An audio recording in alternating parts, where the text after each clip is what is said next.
Alright, what's up TwitchTube, YouTube, and all the other tubes? How's everybody doing? I'm a little earlier today. Like I said I'd be yesterday, though sometimes I say that and then I lie, but this time actually legit. I'm here earlier. We're gonna look at some of Douyu Cup, because we got the semifinals games last night, I think it was. We might play some ranked later. I'm gonna do my study group later. I don't know if I'll probably turn off stream for that because people tend not to care so much about the study group, but also some people like it, so I don't know. We'll see.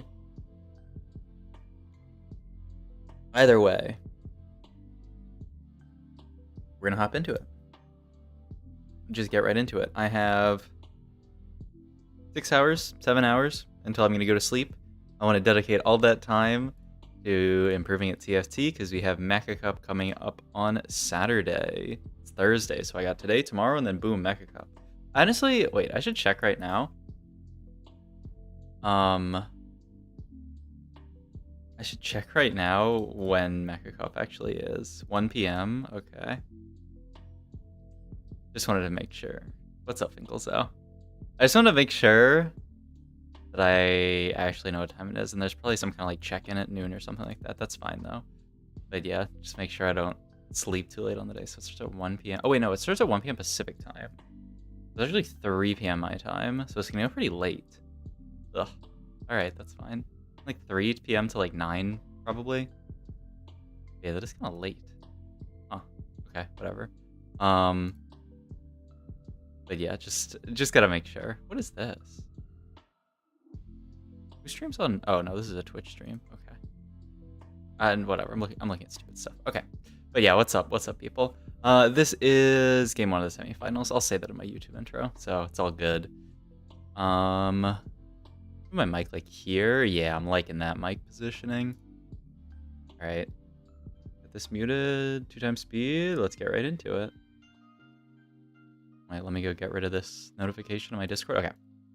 What's up, guys? I'm Zarek here. We are watching the semifinals of the Douyu Cup Group A. So this is all the matches that we saw previously were in Group D. The top 4 of that group advanced, and the top 4 of 4 other groups advanced, giving us 16 players.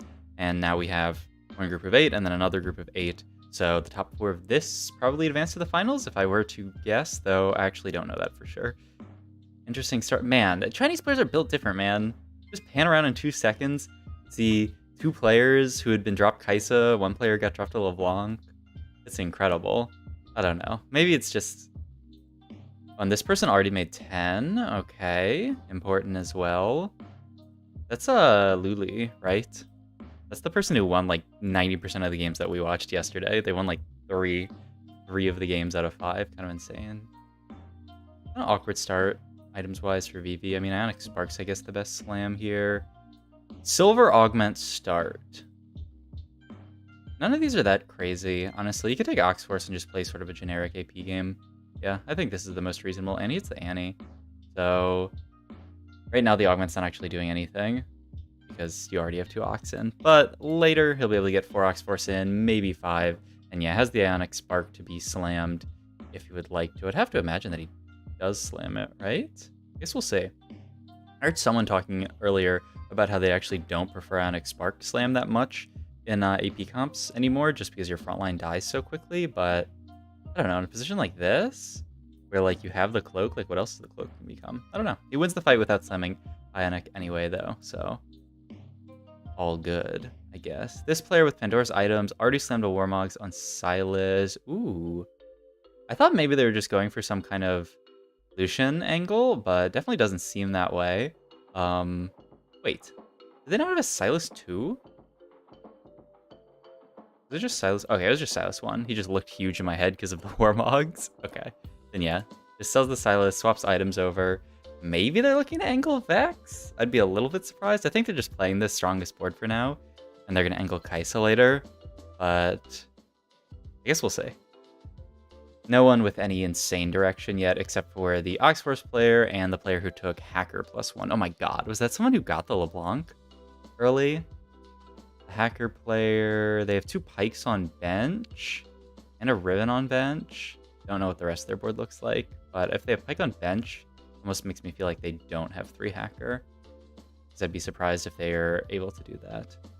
I'm not going to care too much about checking the admin options because I can't even see which one they end up taking. So, yeah. Pandora's items here with this underground and also holding... Oh, no, it's Pandora's bench here, holding onto this Lucian. Already has tier. They're not rolling for anything because they're also playing underground. This is something we saw someone else doing earlier where they had like basically this exact same setup underground and then pivot into the Lucian board later. Curious to see what actually they end up going for, because like maybe that's an optimal way to play it if you hit early underground, because you keep the Ezreal, of course, because you want to play that with Lucian anyway. Allows you to just get to the first underground cash out, make some extra gold, and then you pivot to the board. It could definitely make sense. You already want to be holding Ez. I mean, obviously you have to find underground. Like, the big problem is you have to hold these units on bench, which prevents you from making econ as easily. Got another player who looks like they might be angling Jax. With the QSS slam, I see so many Jax players slamming QSS in China. I think maybe this might be the tech. I guess we'll see. Also, normally people would slam Gunblade, but I think this person's reading for Guinsoo. I think the Chinese Jax tech is Guinsoo, BT, QSS. That's what I've seen like basically every single game of Jax that I've seen in China. Also the Chinese Jax tech is somehow like natural Jax 2, stage 2. Okay, so yeah, this is a hacker +1 player. They haven't hit really anything. This spot looks kind of sus to me, right? They took hacker +1, but their items slammed are Warmog's Cloak, and then they have a bow and a glove. I mean, I feel like they're nowhere near LeBlanc items. I guess it could be like JGGS, but then you're using your sword that you ideally want to be for Edge of Night for GS. Seems a little bit rough. Also holding mascots on bench randomly. I guess you could play Vex from this angle and then just sort of like get hacker in relatively easily. But no, I mean, they have the Last Whisper. Curious to see. I mean, at the end of the day, a Malphite 2 is a Malphite 2, so they just make it. All right, this Lucian player, very fortunate, hits blue buff. And it looks like this was this the underground? I don't know if it was or not. Because they have the Sona on bench, which makes me think maybe they were the person who's playing underground, but I wasn't actually. It's difficult. Okay. Everyone checking their admins. This person not keeping admin in, though. They have 4 Ox Spores. A little bit difficult to get admin in on this board, but I mean, obviously LeBlanc's a Spellslinger. All right. Jax player has completed the Guinsoo. So yeah, QSS Guinsoo every single game on Jax. And honestly, they make it look really good.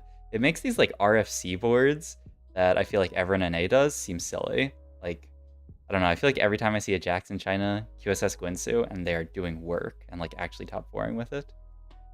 I mean, CB's good enough, right? I don't grab I could go really poorly, but it's probably not terrible. And then Duelist +1, I can't imagine that you take here. I guess you could take it to make a TF path like a little bit easier. I mean, CB seems like very generically good here. Yeah. They have LeBlanc pair, Sona. They already have 2. They have LeBlanc pair and Sona pair. I wonder if that's a spot where you would roll. I feel like rolling there is very high value. This person has got really, really good Kaisa items with Pandora's items. Curious if they want to stay in Kaisa. This can also just be like BIS Twisted Fate. But yeah, okay, so the Jax players hit Jax 2. They have their second win augment, and my god, the Jax is going off. This is another Pandora's bench player, actually. Okay. So it's Pandora's bench, LeBlanc. This isn't the player who took hacker +1. Whoever took hacker +1's a little contested, actually. And they rolled it down to 0 trying to find LeBlanc 2 and still haven't found it. But the upside is they 2-star like basically the rest of their board. Another Kaisa player over here. So half the there's like 2 Kaisa players, 2 LeBlanc players. Half the lobby's playing 3-cost reroll. I mean, both comps I think are quite good. But then I guess like, I don't know, Kaisa's, I feel like it's a pretty nice angle to play around Kaisa early. Because like if you miss, you can always just end up playing TF later. It's like very, very nice. If you high roll a bunch of Kaisas, you just play Kaisa 3. If you lower on the Kaisas, you just end up pivoting into TF. Just to be careful, like augment-wise, but like with Silver, you don't really have to worry about that. You can play very, very flexibly in this lobby. Silver is that guaranteed hero? Let me pull up the augment flow chart. I feel like there's a high chance for it to be hero. Yeah. Silver is guaranteed hero augment last. Okay, so let's see what this game ends up becoming. This guy, it looks like that was the Pandora's Bench player and they had hit. This is Makeshift player? I don't know if we saw too much of them, but they actually have really good Belveth items. Curious what they were going to play if not Belveth. I mean, maybe they were always angling for Belveth and they're just happy they hit it.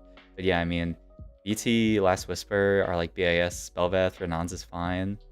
This Jax player, wait.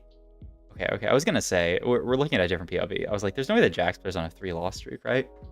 So the LeBlanc player has 5 Sonas. Oh my god. I mean, this is just going to be a go 7 and roll for everything angle. Yo! Thank you for the resub, J Mendroke. Appreciate it. What's up? So happy you're streaming. I haven't lost this set patch. Yeah, I don't know, there's a lot of stuff this patch, and it's also like I feel like something that clicked for me yesterday, which like clicks for me every patch, honestly, is I just need to play more for HP this patch, because like if you take a ton of damage with so many hackers running around, you just will die to them randomly. But like there's an interesting patch because like hacker's very unfun to play against, but like outside of that, I actually do feel like it's relatively diverse. Like I feel like there's a lot of stuff you can play. All right, because this person's committed Jax, I do want to just check out what their augments are, because there's a pretty good chance they top 4 from this spot, I would imagine. Every 5 seconds, your team heals 150 HP. Every 5 seconds, your cool kids gain 12 AP. Meh. I just take every 5 seconds, your team heals 150. It's not bad. But we won't actually get to see what they take. We can wait and see combat here, actually. Might be every 5 seconds. I feel games are going real fast. Yeah, that's something I would definitely say, is that the tempo feels pretty high with all the LeBlanc players. So like, you can't easily just fast state, take a bunch of damage and chill. All right, so now sort of moment of truth for this player who's holding items on Kaisa. This player as well, actually, is going to 7 and rolling. Like it could be a TF game. It could be, ooh. This player didn't really hit much. They're very healthy at least, but you do not really want to be carrying a Kaisa 1 at stage 4-1. But like they didn't hit Kaisa 2 and they didn't hit TF. It's quite awkward for them. You can easily pivot into either one, but they kind of have to hit something, right? Surely they hit something. I guess we'll see. X-Force player taking a loss to the Jax. Man, this Jax player, they're not win streaking actually. Ooh, 4-3-3 hero augments here. So curious to see what the Jax player ends up taking. The Asol augment is actually very strong. Yeah, he actually, oh wait, this is the Jax player, and they end up taking Asol support augment. Wow. I think that's completely fine. They have no healing reduction. I think this is quite good. Yeah, I'm down for this, honestly. But I mean, just another example of that Jax. It was literally the exact items we were talking about. It's BT, QSS, Winsu, and we'll see if they top 4 with it. But I feel like that's very different from what I see most NA players building on Jax. So maybe that's the tack. If that were the tack, there's not really an easy starting item to get you there. I guess you could start Cloak if you want to go like Jax every game, but like kind of sus, isn't it? MF support augment, make it rain from their spot. That looked a little dubious, but we'll see. Okay, this is aim assist LeBlanc. Very good spot to be in. They even have a chain vest that can easily become an Edge of Night. Like, his swords aren't really that bad. Like, honestly. Like, the more that I see the prioritization of Edge of Night, and like now thinking about the BT in this Jax comp, like, I kind of want to go back to just sword start every game. And like, maybe I can make it work. The problem is that like Edge of Night is not really a great early slam. Like a lot of the sword items are pretty poor slams, which is the problem. And like, you also don't really need more than one sword in a lot of these comps, so I probably shouldn't. Maybe I go Cloak start and force Jax. Because like, even this Jax build only uses 1 bow.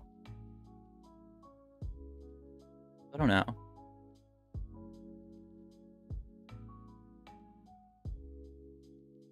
He's playing 2 accounts at the same time? Huh? I'm watching other people. I'm watching a VOD of other people play right now. If that's your question. Unless you're talking about one of the players, which I do not know. I would imagine no, probably. Alright, I mean, at least this person's getting close to the Rel 3. That will hopefully be enough to stabilize them a bit. And they're actually, wow. I haven't seen this angle before, but it was Make It Rain, Kaisa reroll. You just take Make It Rain to fuel your ability to go for Kaisa 3 Rel 3. It's kind of nice. I'm curious if they top 4 this game. I can actually go look at the scores because they have them over here. and spoil myself, which I kind of want to do. Well, actually, I have to pull them back up, but I do have them somewhere. But I just don't want to forget. But I like that idea. I want to try that out if they top 4 this lobby. Oh wait, no, they haven't actually input the scores yet into the Wikipedia page, so we can't actually look at it. Match. Well, we'll just have to see. Pofu, they're 28 HP. They're pretty close to Kaisa 3. They just need like one more MF cash out probably, and then obviously like the MF is just good on your board. That's the hacker player. They're stuck on LeBlanc 2. We have the Jax player here rolling for Jax 3. No high rollers in this lobby. Remember yesterday when we saw, I think it was a Jax player or a LeBlanc player who hit like Jax 3 or LeBlanc 3 on like stage 4? I cannot believe. I played a game of TFT once where I played against a Jax 3 on like 4-2. And I was just like, what is going on? Like, how am I supposed to play against this? You actually see here like, oh my god, the BT value. Like, that's legit a BT diff when fighting that LeBlanc player there. You know, like, I think most people in NA, at least that I've seen, prioritize like Gunblade on Jax. But like, Gunblade would have actually just got Jax one shot there. The BT shield helped them survive. And just like the selfishness of the BT. It's just so nice. I gotta, okay. I'm Jax 20 out of 20 in solo queue today. We'll test out if it's actually playable. Probably a bad idea, but like, what if it's not? What's up, Toby1 Kanovi? How's it going? How's it going? But yeah, we're very close to getting our top 4.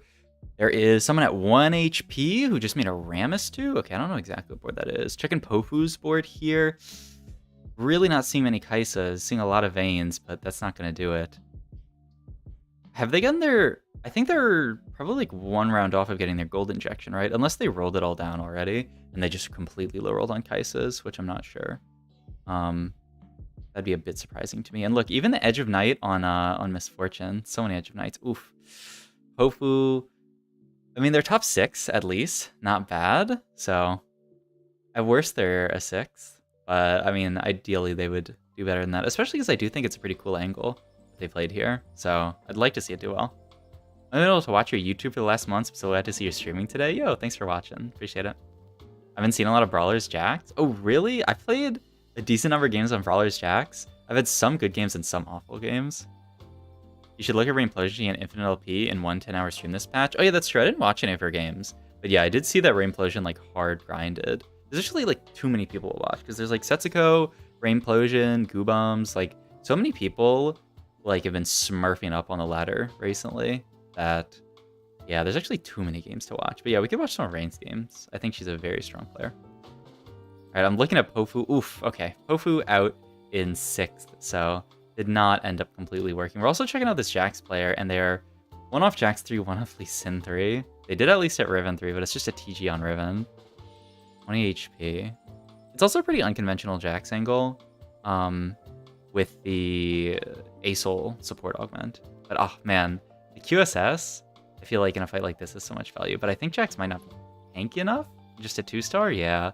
But like fighting into that Fiddlesticks there, like I don't know, the difference between QSS and not QSS is huge. He's gonna take some damage here. Gonna be 1 life, but he does at least have the minion round to econ back up, and then ideally hits Jax 3, Lee Sin 3, and spikes hard. We'll see how high they end up placing actually. That was F4, huh?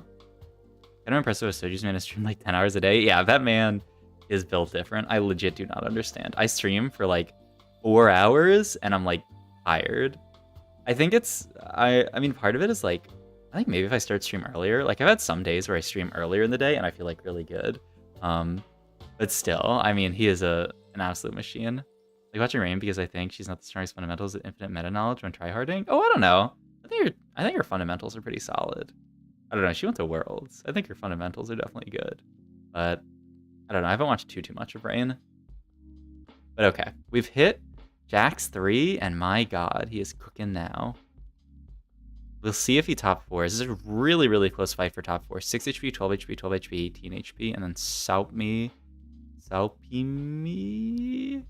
whoever is first place win streaking. I want to see their board, honestly. All right, so we have this hacker board as well. This was a hacker +1, and it's actually a no Edge of Night LeBlanc. No defensive items on this LeBlanc, so it's a little bit scary. Hopefully hacker's just enough. Edge of Night value on the ASOL was okay for a second. I mean, they're fighting for top 4 here, definitely. Vivi ends up going down. Okay, what is this board? Oh, it's 5 laser. Whoa. It was the Hacker +1 player who had Last Whisper earlier. They angled... Oh, it's all the AD items, so they angled into Laser Core. Hacker Laser Core. Interesting. Huh. And F4 was the Jax player, so they've actually managed top 3. Wow. But yeah, 5 Laser Core board just with Hacker +1. There's no Laser Core +1. Surprising to see that board do so well. I kind of want to go back a second, actually, and just look at their board. Just to get an idea for what they're playing here. So it's just 5 laser plus hacker plus an A-Soul with A-Soul carry augment for damage. Interesting. I mean, it makes sense, right? Especially with like Mordekaiser. Like A-Soul can get everyone low and then Mordekaiser can execute. And then you have the hacker Warwick, which is quite easy to fit in. All you have to do is play LeBlanc plus Pike with the hacker +1. Also, maybe they've made good use of the Zephyr. I'm not really sure. To be fair, it looks like he lost his remaining sanity after like 8 hours. Yeah, I mean, you look at Soju when he's like 20 hours into a stream and just see like the bags under his eyes and just look at like the expression on his face and he's just like barely speaking. Like it looks like he's in a trance. But I mean, also he's live to, you know, like 14,000 people or something. Getting Twitch Primes. So, you know, I think he knows what he's doing. Yeah, and he gets admin from the Lunk. Toxic trait, I play way more than VOD review. I mean, I think that's true for most players. But I do think VOD reviewing is a really good way to improve, especially if you feel like you're like lost at all on the patch. Like, legit just watching these lobbies gives me a really solid understanding of what China thinks the meta is, which is very helpful. Like, so much Jax, honestly. Whereas, like, NNA... And I gotta try Jax out again. I think it's this different build that is the big diff here. And then also just sort of like high rolling Jax. I feel like it's not really a comp that you ideally force. Like this Jax player had 2 Jaxes on stage 2. Good trade, yeah, exactly. Wondering what his admin is. Oh, I think it was... I mean, we can go back and look at his side. I think it was the every... Was it? Did he pick every 5 seconds heal? Because we did get to see what his options were. Do I still have them open? They closed it out? I'm trolling. But yeah, he just won. So let's actually go back and look. If we can see his POV, we can try to get a sense for what his admin is. Looks like we stayed on this player's POV for like a really long time. But I mean, when he fights them, just look and try to see if it's every 5 seconds. Okay, we are actually on his POV, so perfect. So I'll just keep an eye on like A-Soul or something, and also see if they're actually healing. God damn it, they go back to this player's POV. I mean, it should be fine either way. I just feel like it's easier to see when they're on my side. But yeah, I thought the one that made the most sense is like healing. 20 seconds. I think it might be. I don't know if they are healing though. But yeah, the one that made sense to me is every 5 seconds healing. Get A-Soul's HP. It looks like it didn't really increase. Maybe it's not healing. Maybe it's like HP or something. It is. I mean, maybe it's so small. In any case, oh, really cool VOD. Hope you guys enjoyed. If you did, please like, comment, and subscribe. Check out my Twitch and all my other links down below. Thank you, thank you, thank you. Appreciate it. All right, let's go to game 2. So, how's your climb going this set? It's gone pretty well. At the end of the day, I wanted to qualify for Mecha Cup, and I did. Qualified pretty easily. I was challenger for a sec, and then I had an 8th. Look, this is gaming right here. This is me hitting challenger, chilling, and then yesterday I played 1 ranked game and went 8th immediately. We might play some today, but I still haven't played that much this set. At the end of the day, I'm just focused on tourney right now. Like, solo queue rank literally doesn't matter for me unless I want to try to do like last chance qualifier or something, which is like really hard to get. Last chance qualifier TFT. Like what are the dates for that? Yeah, this is not it. Events. Have it on here? Yeah, April. Yeah, so like April 24th snapshot. So like if I wanted to grind for LCQ, I'd have to grind over the next couple of weeks. That's probably not gonna happen. But yeah. Like if I if I have like a mediocre Mecha Cup, then I'll probably just chill the rest of the set, play solo queue. I'm trying to think of because there's a lot of like content ideas I want to do. But like I've been so like trying to grind for tournaments and stuff that I haven't really done them. Like I still really want to do viewer like guess the elo, where people submit VODs to me and I don't know what rank they are, and then I try to guess what rank they are based on their gameplay. I think that'd be quite fun.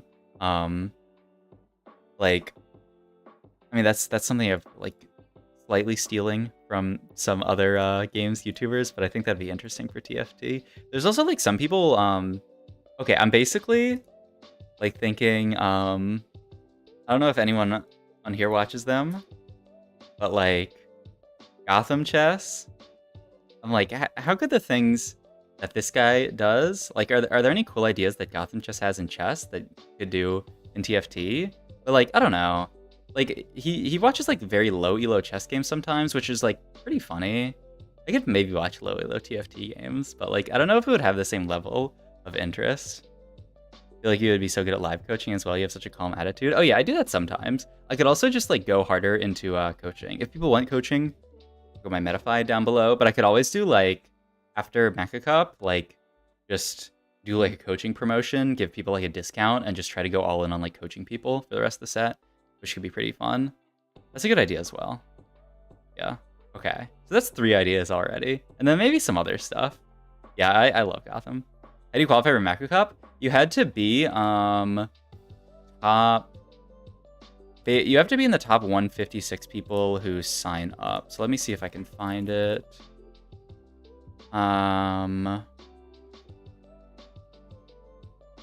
Players and results can be viewed here. So yeah. Oh shit, they already have look, you're right there, Fog.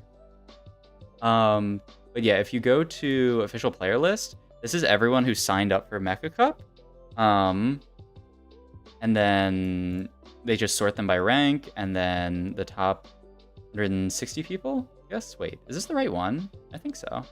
Yeah, top 160 people get in, so you can see me up here, 127. And then, you know, if people drop, then these people move up. My boy Yogurt, sadly, has to drop because he's a working man now, Madge. But yeah, so to qualify for Mecha Cup, you had to be like 450-ish LP. A few days ago, it was like end of last week, it was like Sunday night where they took the snapshot of ladder. So yeah, I don't know how you transfer his How to Lose at Chess series TFT, but that's one of my favorites. Oh, I haven't seen that one. I've watched like How to Win at Chess, but that's just like pretty straightforward. Send me a video of How to Lose at Chess. Is that just like watching terrible players and saying everything they do wrong, or what? Okay, wait. How to lose at chess. Oh, right. This is where he like.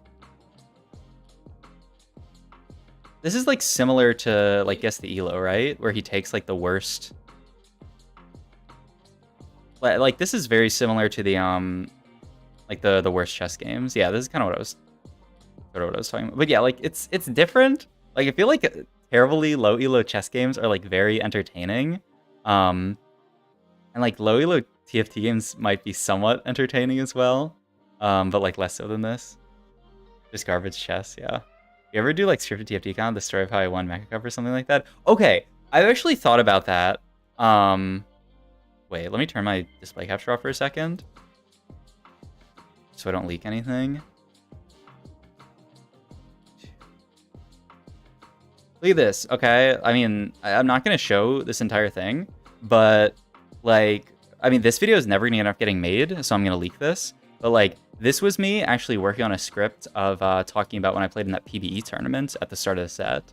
And like, I was writing out this, I just had like a burst of energy one day, and it was basically like tournament report of like my games in the tourney, and then also just like my prep going up to the tourney and all this stuff. But like, the issue with this is that like these videos are hard as hell to make, and like also they have to be timely, and also I wrote 2,400 words, and I'm never gonna make this video because I just like ran out of time.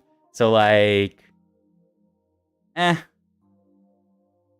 would like to make those videos, definitely. Something that I kind of wanted to make Yeah. Wolfie VGC is someone else who I'm like really interested in like replicating some of his stuff. But he's also like really good at Pokemon as well. But also like, okay, maybe it's Copium, but I think Pokemon is like easier than TFT. Okay, maybe it's Copium, but like, okay, never mind. I'm not gonna say anything else. In any case, I would love to do a video like that. Okay, wait, I wanted to pull it up. I don't think I have the video saved. World Championship 6.5, no, 6.5 TFT Game 4. This one, maybe? I want to make a video about, I think, this game. Not this game, I think. This one, maybe? But I want to make a video about one of these like real, like a kind of like a historical TFT. Yo, what's up, Garchomp? How's it going? A video about like a historical TFT game. But like I don't know how much people will be interested in it. But I'll have to find the specific game. But it was the game at Worlds where someone played Stored Power Lucian, which like I don't know if I'd be like how I'd go and find the stats on it, but like I don't know. This was one of the games where like I saw him play the stored power. I saw them play a stored power Lucian angle, and I was like, wow, that's so cool because like as someone who was like improving in TFT at the time, it's just like an angle that I would absolutely never play, and I feel like a lot of NA players would absolutely never play. And so just like talking about, it's like almost like the Chinese approach to TFT, where like they don't really rely as much on stats as we do in North America. So like I feel like there are a lot of angles that Chinese players play that are not normal and like that most players in NA would not take, and like it allows them to do really cool stuff. I'd have to find the game, but this like is maybe a doable video. I just don't know how much people would be interested in like watching an old tourney like this, but like I don't know, kind of like fuck it. Okay, it definitely wasn't.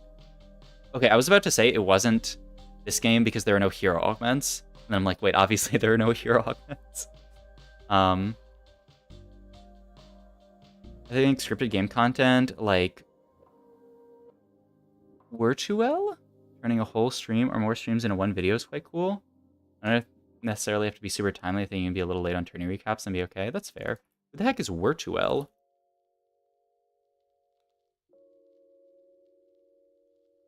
Okay. Oh, greatest cup of the day. Oh, is this a...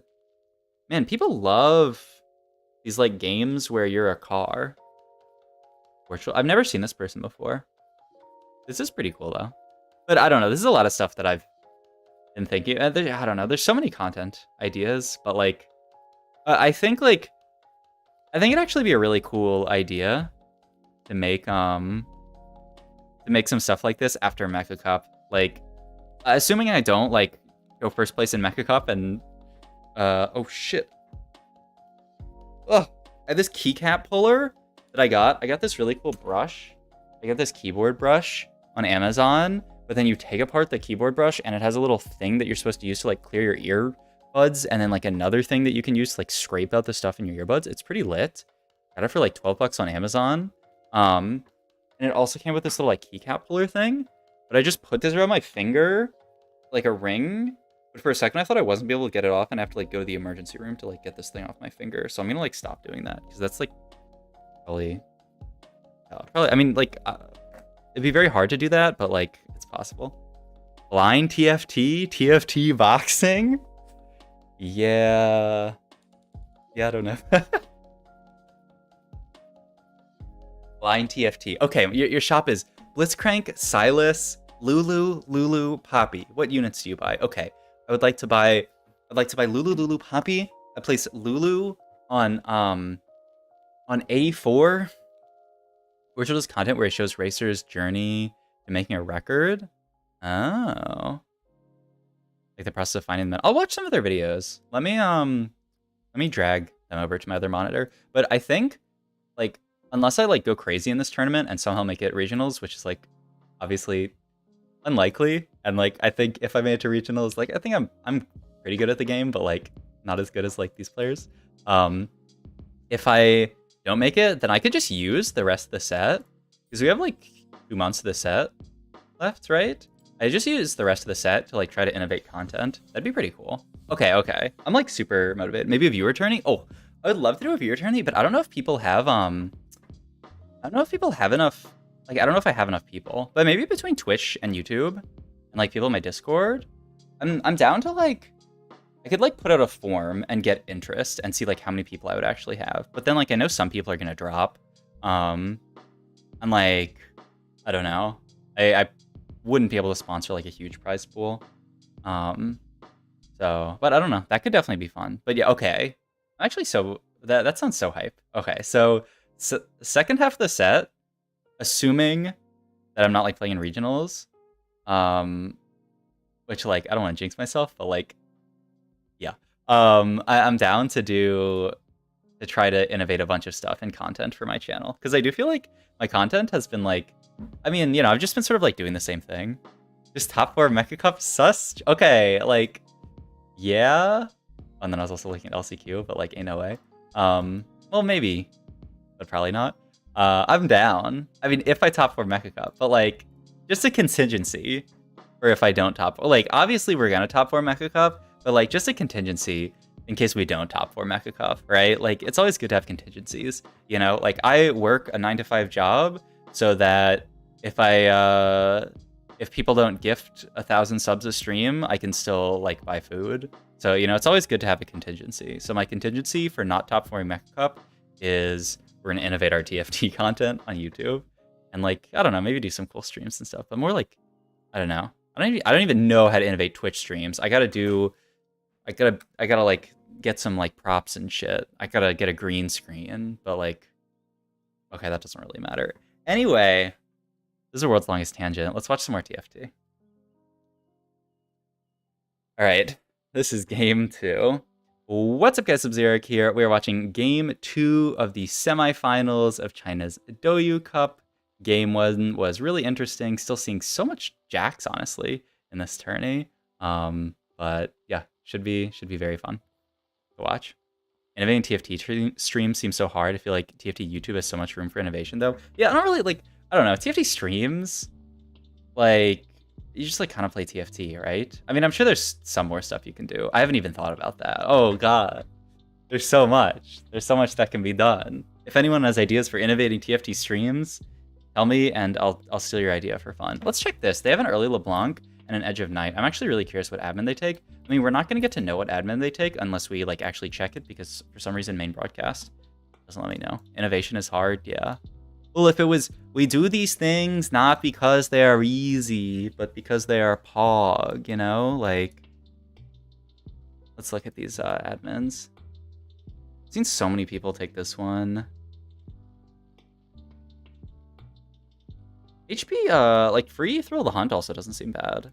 I see so many people take this one. And then just, like, int their LeBlanc early on, like, minions. And, like, you have Edge of Night. Okay. Isn't it, like, definitely this, considering you have Edge of Night? The problem is, like, Edge of Night value early is so trash. Like, you at least definitely stack up the Blitz. But, like, we'll never know unless the spectator goes and hovers this. They're probably just going to pan to the next person because they want to torch. Wait, we can just look at Blitzcrank in this fight and see if he lights up at 66% HP. Is it on kill? Did they take the Thrill one? They did. They took Thrill. Okay. Donation incentives during gameplay. Someone donates $100 and you have to full pivot your board. That sounds interesting. Social media interactions. Oh my god. Chat is very passionate about content. Social media interactions on different platforms, all the building a brand, Twitter and YouTube. I should mention earlier, community trainings, live coaching, VOD reviews. Maybe could make a series of watching XVOD and replicating my ranked games or something like that.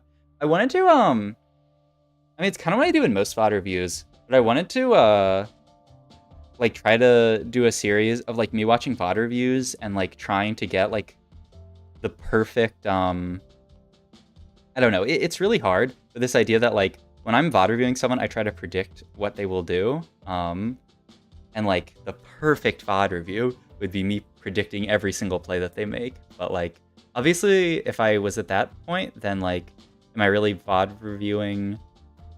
Like then I would have gotten everything I can out of VOD reviewing that player, I guess, which would be very far away. So I don't know. Usually think about short form content. OP for growing. I don't know, man.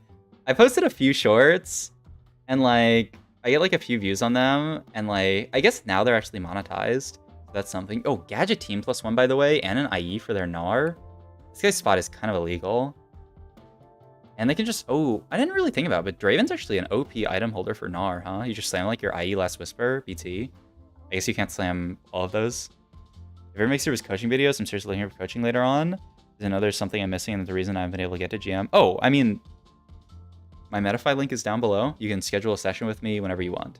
I guess I, like, ideally not in the next couple of days because I have Mecha Cup coming up. But, like, after that, I'm down. But I have playlists on my YouTube of, like, me coaching people. It's not, like, a series, but, like, yeah. I don't know. I remember, spat on carousel here.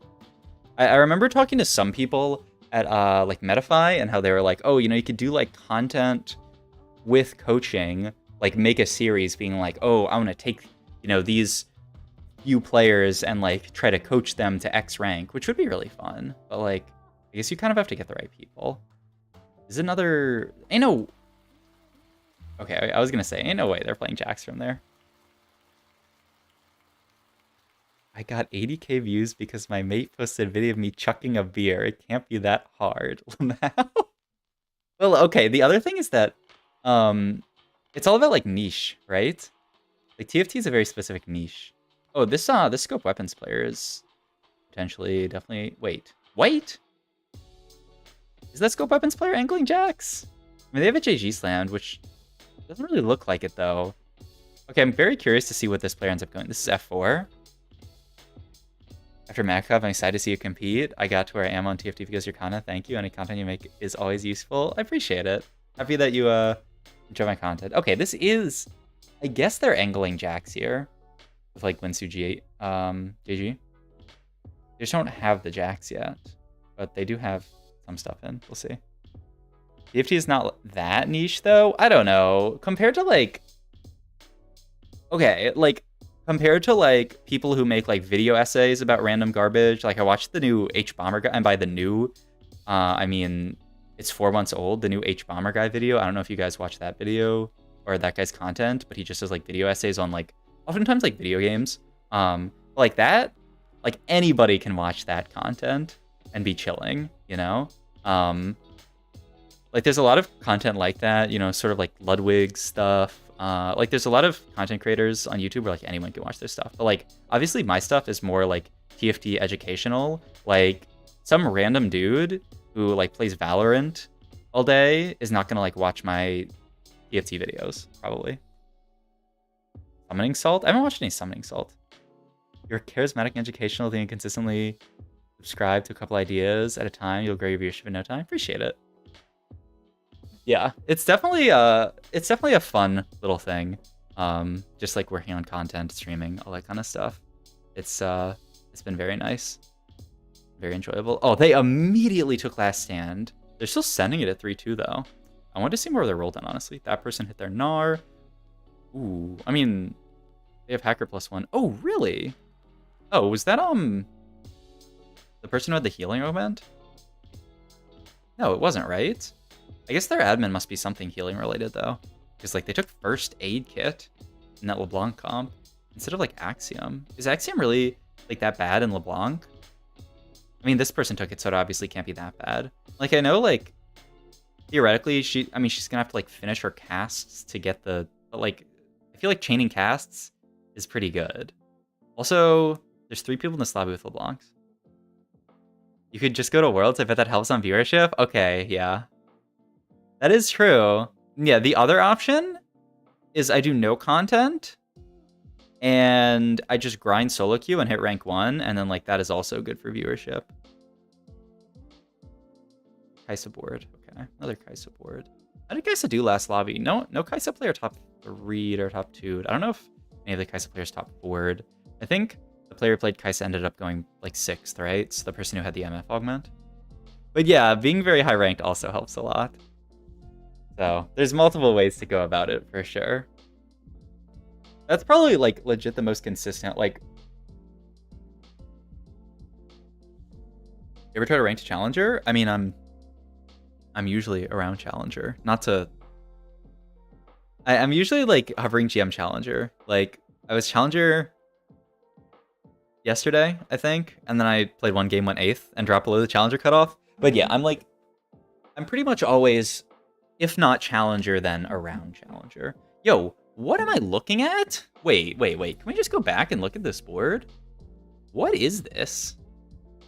80 HP, 81 HP, not really committed to anything, but they have these supers in, which makes me think they're playing Ezreal Underground reroll with no augment. This is Saupimi. They don't have any items that make me think of them playing Underground. What is this board gonna end up being? I just don't understand why these supers are in. I don't know. Pretty sure you don't want to tie viewership to LP. Pretty sure it's the worst thing you can do. Okay, I mean, that's kind of fair. Oh, but I do think it is like... Okay, maybe it's not even the most easy way to do it. Like, I was going to say, I feel like it's probably the most consistent way to have good viewership, though, is just to be very high ranked. You know? Like, I feel like the player who is rank 1 will always get some baseline of views. But, like, yeah, it is probably also the most stressful way to gain viewership, because 1, you're playing at, like, turbo high elo, so if you, like, lose any games, like, you're stressing out, and then 2, like, yeah, if people are only watching you because you're, you know, rank 1, and then you have, like, an off day, or even, like, an offset, you know, then it kind of goes to shit. For stream, strength helps a lot, but for YouTube, I would think just making good content is the best way. Yeah, I think that makes sense. It's so funny to see you analyze content like an augment pick. Huh? What do you mean? Okay. Bringing augments out. Oh, there's 2 last stand. Man, China loves last stand. Like, I do not see this augment that much in NA. I mean, maybe it's like a tournament versus like regular solo queue diff, but even then, like, I don't know. This is the second lobby where I've seen 2 last stand players in the same lobby.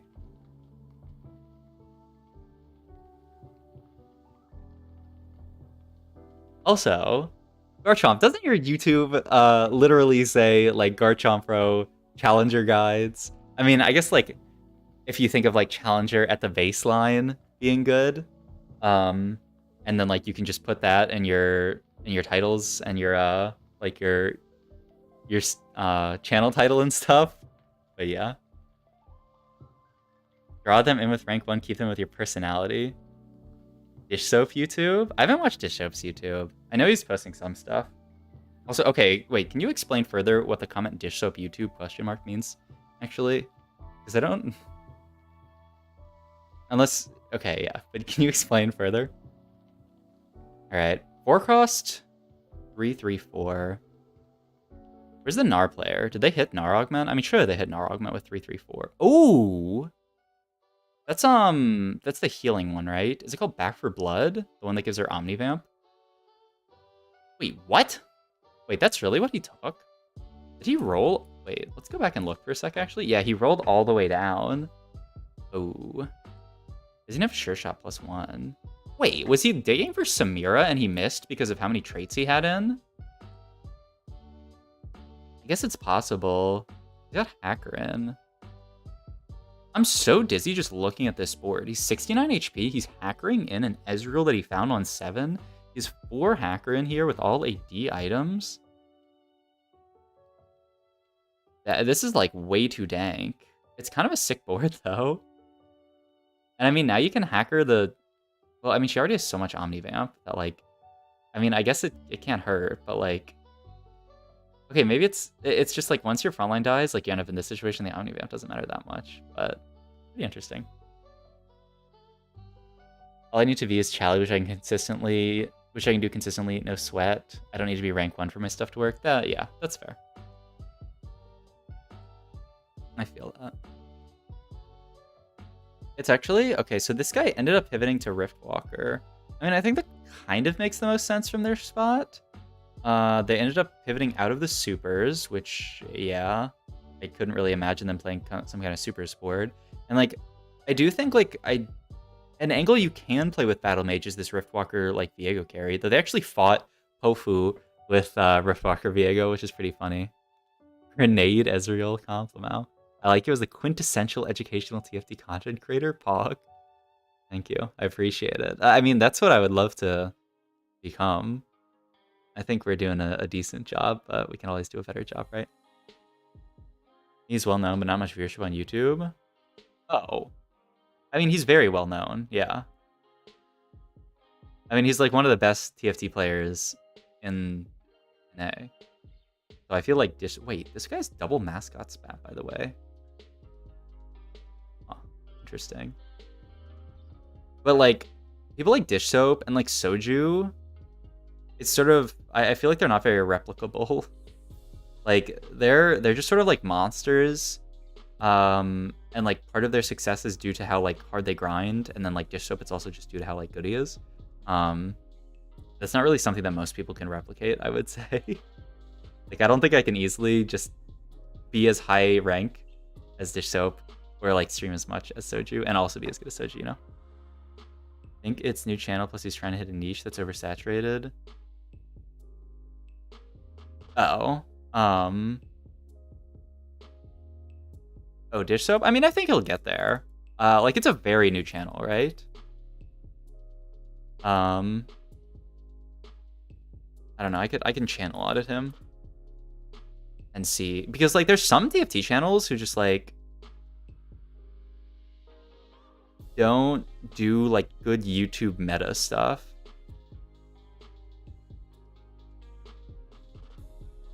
I think some of these are not bad, and I like his thumbnails a lot. Yeah, I mean, it's not the word, but yeah, I mean, he only has like 14 videos posted on his channel, so you can't have, and he's already getting like decent. His most recent video is like 3K views. That's not bad at all. That's good. For a channel that's like new enough. I think he'll definitely get there. Just needs to get more of a foothold. Okay. So this is the Jax player. He actually went a little bit more NA Jax, building like Gunblade. But I mean, that obviously, like, it makes a bit more sense to go for something like Gunblade when you have scope weapons, but they look like they're kind of just going 8th. Are you saying the type of con he's doing is the same as everyone else, which makes it harder to grow? Yeah, I think that's fair as well. But I mean, I do think like, I mean, there's good enough content in that stuff, I guess. But I mean, I feel like my thought process, at least with that kind of content, is that like it's so free that you might as well do it. Like, I don't know, Dish Soap does not strike me as the kind of person who wants to put a lot of work into his YouTube content, you know? But I think he's literally just like, oh, this stuff is free. I can just like pay someone to make thumbnails and like probably like edit my VODs a little bit, and then like you're chilling. Is what I imagine his perspective is. But yeah, like he probably won't for a while be like the biggest TFT YouTube channel unless he hits like super rank, unless he like goes to Worlds and wins Worlds or something. Yo, is this this is nerfed Time Knife Gadgeteen Shen, huh? That's Time Knife is the carry augment, right? Why did it seem like Shen did 0 damage there? This is an incredibly Woach comp though, but sometimes Woach can mean death. I guess we'll see. At a less saturated area, it's easier to grow. Yeah, I think that's definitely true. All right, I don't know who it is who got eliminated in 8th. I want to keep my eye on F4, right? Because, oh yeah, they were the Jax player. And, I mean, they hit their last stand. We'll see what they end up doing with that, actually. If it ends up being, like, live forever on last stand or just die immediately last stand. This player had Kai'Sa 3. Oh, they mentioned... Oh, it's not Kai'Sa carry augment, though. It's Kai'Sa support. Okay. And I think they definitely would have wanted Kai'Sa carry. Maybe they missed it. Ooh. Wait. Huh? Where was that dummy positioned?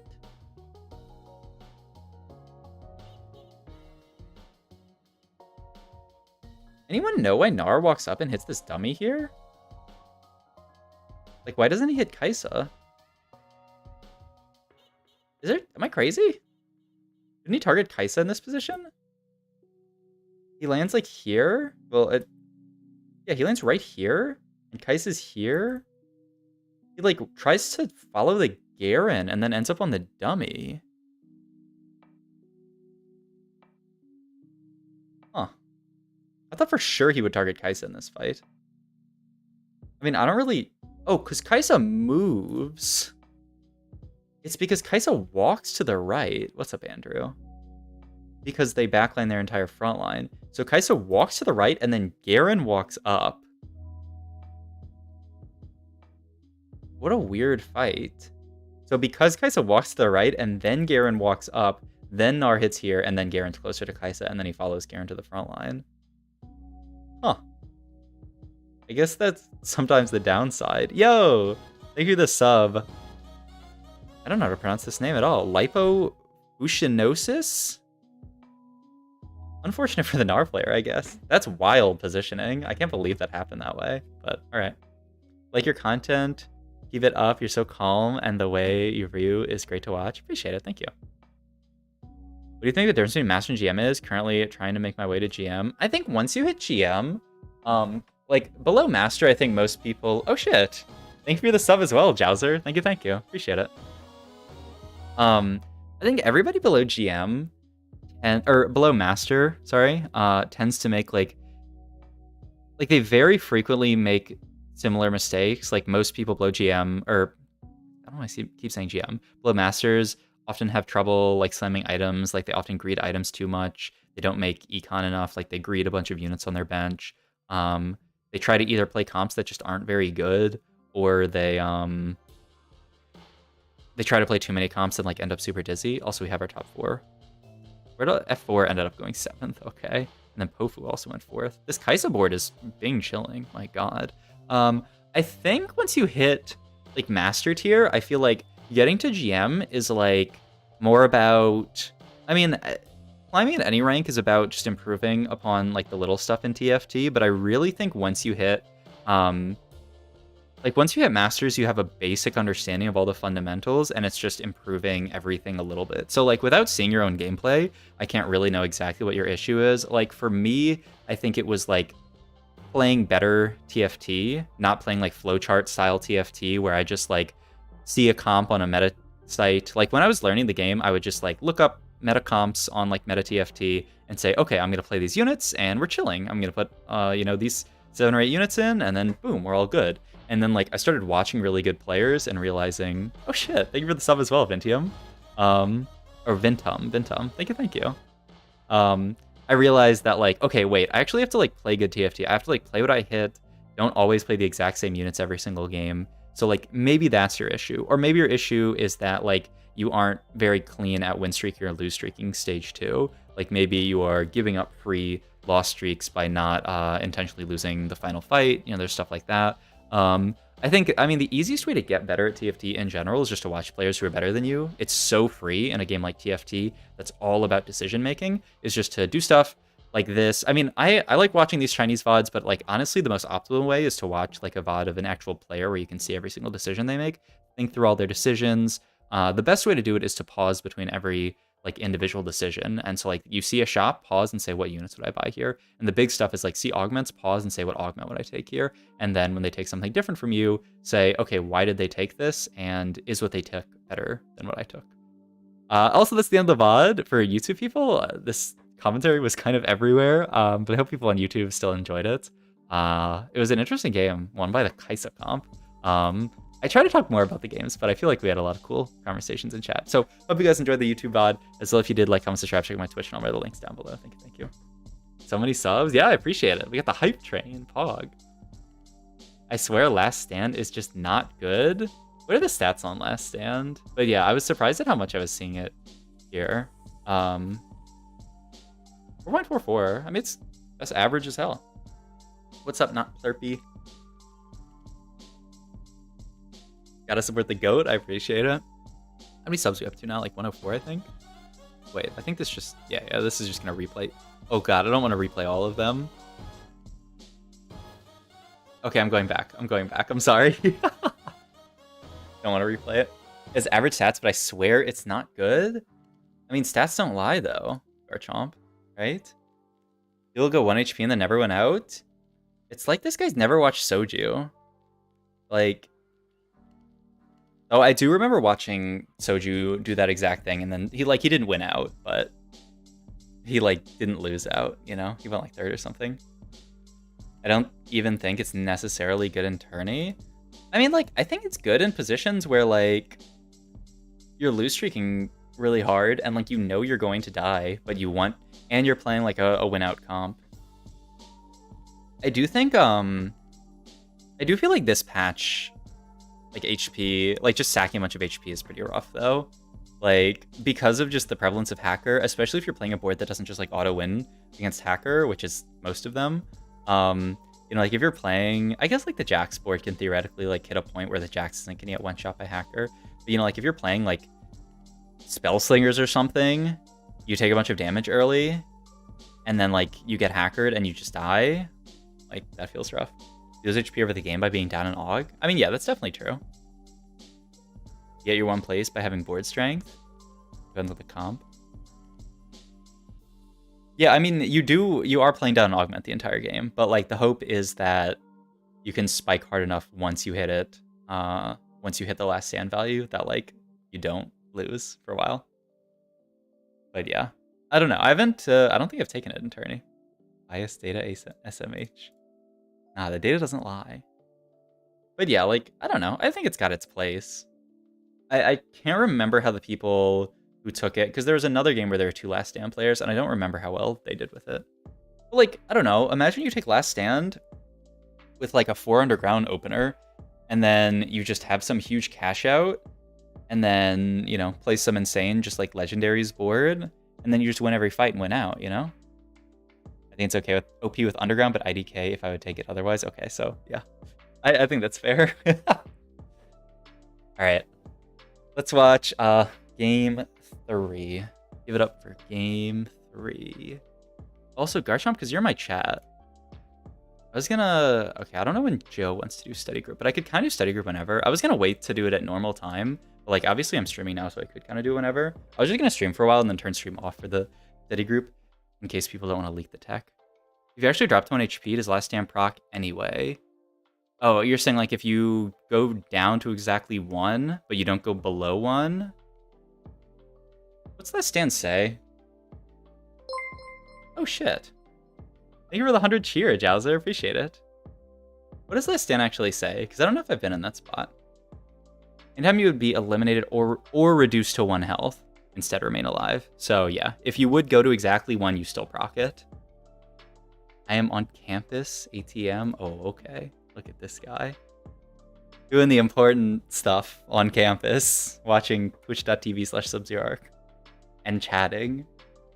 But I appreciate it. Alright, let's go into this one. So yeah, it's if you die or go to 1 HP. Exactly. You take lethal damage, so yes, you need to die. Yeah, 4. Okay. Alright, let's watch game 3. What's up, guys? SubZeroArc here. We're watching game 3 of the Chinese Douyu qualifier semifinals. Yeah, let's get right into it. We've had some crazy games so far, so hopefully we continue to see some crazy stuff. All right, early Lucian, never mad about that. Oh, early Lucian 2, even I swear. I mean, I think this just happens in every lobby, and it's just not always me. But I cannot believe that there is a LeBlanc this early in every game, but I think that's just how it happens normally. I do want to check admin here. 20 max HP. When casting a skill, gain 12 from HP. On kill, gain 15 max HP. Or when casting a skill, gain AP. Oh, okay. Man, I never know how, I didn't think, I don't know. I feel like gaining extra max HP on LeBlanc is not bad. Obviously, on cast, gain 18 AP can't be bad. I mean, I think if you're taking any of these, probably either on kill or on kill HP or on cast AP. Max HP into hearts is the secret tech. Oh, do not leak it. I haven't got a chance to play it this patch. No, the secret tech is on every 5 seconds HP into hearts. I haven't actually got a chance to play it this patch, but I was playing it a lot. What is this? Cool. But yeah, I feel like you take one of these two. Like, which would I would take here? My items, just glove, AG. I value with this. Fuck it, I'll just take the on Cascade AP. I feel like the HP's fine, but it's not. You'd rather get AP, right? And we can see it is on cast, but I can't tell if it's AP or HP. Every 5 seconds BIS, but team start HP is good as well. Yeah, that sounds fair. But yeah, oh, I don't know if you saw, Garchomp, but last patch, I was farming games on admin heart comp to middling success, I would say. Ooh, 1-2-2. Is still the LeBlanc player that you're on? Yeah, you want it? Okay, you just get the Pike Augment and you're chilling. Beautiful, nice. I can't see this player's spot. Rising Spell Force, baby. They already had one as. Camille support. Check admin. Okay, I can't check every admin, let's be real. What's up, OG Jelky? I feel like so many admin traits are unvaluable given the comps that utilize admin. Really? I mean, I think some are definitely bad. I mean, they can't all be balanced. I think there are a lot that are viable. Okay, to be straight up, like, I think admin might be my favorite trait in all of TFT ever. It's so cool. Like, just the number of different ways that you can use admin. Like, you can play a vertical admin comp with like an admin carry. You can play like just admin as support. You can play like the selfish admins. You can play the supportive admins. You can play the scaling HP admins to make your board tankier. You can play the like gold ones to generate econ. It's so cool. Like, what the hell was that? Because Cam was okay. I guess you have to skip forward a little bit. There was like a pause in the game or something. But yeah. Oh, this might just be a Lucian. Oh, this very much looks like a Lucian game, doesn't it? Has the blue buff already.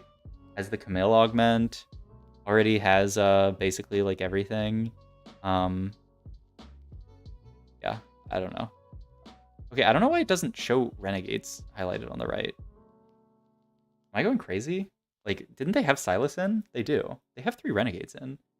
I guess it's just that the broadcast is slightly glitched. Okay, we're good. Ooh. Now this is spicy. Lost Streak. And then it's the Fiora augment. I forget what it's called, but the Fiora carry one? Unintentionally starts rant about admin. Oh, it's just so cool. It's so sad. But okay, can someone send me the clip where Mortdog says they're never gonna bring admin back? Because like, I know I talked about like the same thing on stream a while ago, and someone was like, "Oh yeah, sucks that Mortdog says they're literally never gonna bring admin back." And I was like, "Oh damn, really?"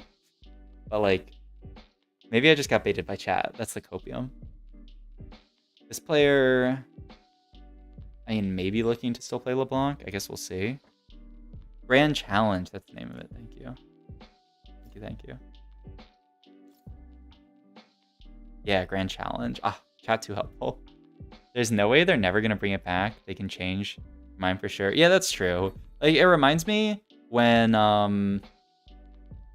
Mortog, I still have this burned into my memory at the start of set 8 when Syndra came out and Mortog was like, Syndra is 3 range. We are always gonna keep her at 3 range. This is an intentional decision so that she like has like counterplay to play around. So just play around the fact that Syndra will always be 3 range. And then like 2 patches into set 8, they're like, we're raising Syndra's range to 4 because she's just not quite strong enough and we want to give her a little bit of a boost. And it's just like, so yeah, I mean, they can definitely always go back on what they, you know, think about a certain thing. But like, I wanted to see the clip if anyone had it, just to see like what he says. If he's like, we're never going to bring it back because of X. Like, I wanted to know what the reason was.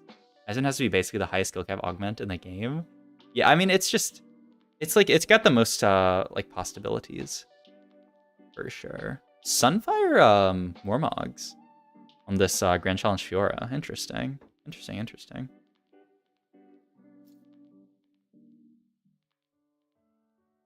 All right. Ooh, Prismatic here. All right. Double Tome is generally very good.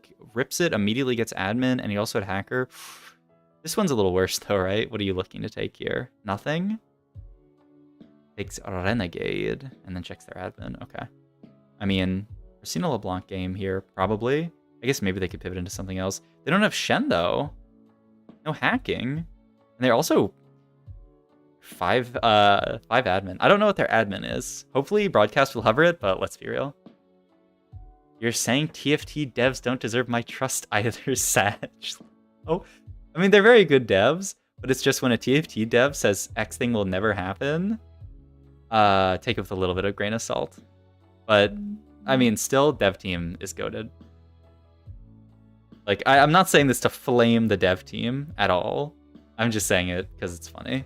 And just, you know, for people to take what they say with a grain of salt. Yo, I want to see F4's board. Wait, we're not on it, right? F4 took Pantheon carry augment into featherweights. Ooh, and the person who took Fiora carry took double trouble. Man, TFT's too cool. Watching tournaments is too fun. Like, seeing all these cool comps. Like, okay. Your augments have their downsides, but I do love, like, Grand Challenge Fiora being a thing. Like, that's so cool, you know? It's something that you would never be able to play if this augment didn't exist, but because it exists, it allows you to play a comp that doesn't exist otherwise. So cool. For sure, Mort and cover goats. Yeah, absolutely. I mean, like, yeah, greatest dev team I have seen in gaming.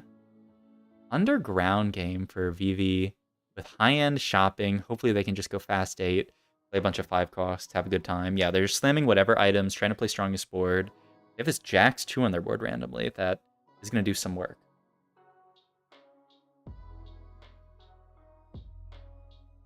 They're rolling so much? Yeah, it's China, baby. It's, it can very much be just a roll it to 0. Wait. This player is getting so griefed by the player we just saw. They took Rising Spellforce, but then the Lucian player, that's the Lucian player, right? Is randomly going for Ezreal 3. This player, oh, and this is the Panth. No, this is not even the Panth carry player. What is this setup? They're level 5-0 gold. They have 3 Lucians, but they're one off Ezreal 3. Like, huh? I totally thought this was going to be a Lucian game, but I guess they just missed on Lucians. But now, like, this player just has to... I mean, at least they're streaking. Like, what's their game plan? They have to hit Ezreal 3 while someone else hits Ezreal 3? That feels so bad. Like, my god. I guess they can hope for that other player to die, because their spot's really not that good. And my god, this Ezreal's doing work. Especially with the Morgana 2 and Kai'Sa 2 on board. But yeah, like, Chinese lobbies in general are very, very aggro, and like, you add just them playing in tournament on top of that, like, absolutely, you're gonna see a lot of rolling. This player...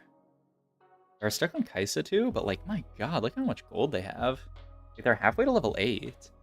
They're just gonna pivot this to these items to TF, right? Sunfire Gargoyle seems fine there. Another player wants to go fast 8, sack one more. We're to it. This player already went 8. Oh, and this is the Kai'Sa player, huh? Yeah, they moved items to Asol for now. Wait, and they put JG Gunblade on Leona? Interesting. Okay. It's doing work here.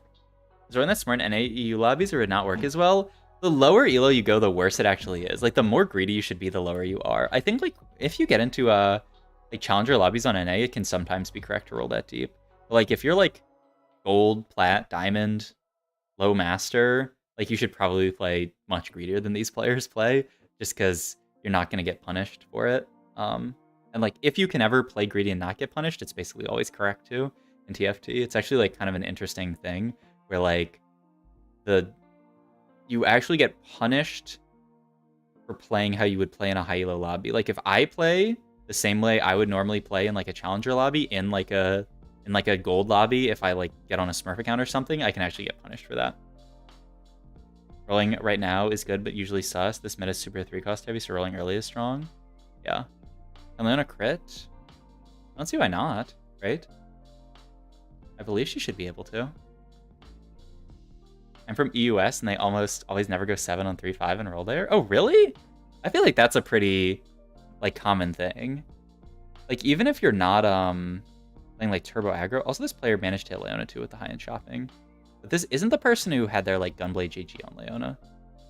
The Grand Challenge player hit Fiora 3, QSS so good on this guy. And they hit Jeweled Lotus last augment. Interesting. What a cool game. And Salpimi, I don't know what board they were playing, but they went 8th. Rest in peace. But yeah, if someone has a link to the clip where Mordog says they're getting rid of augments, please send it to me.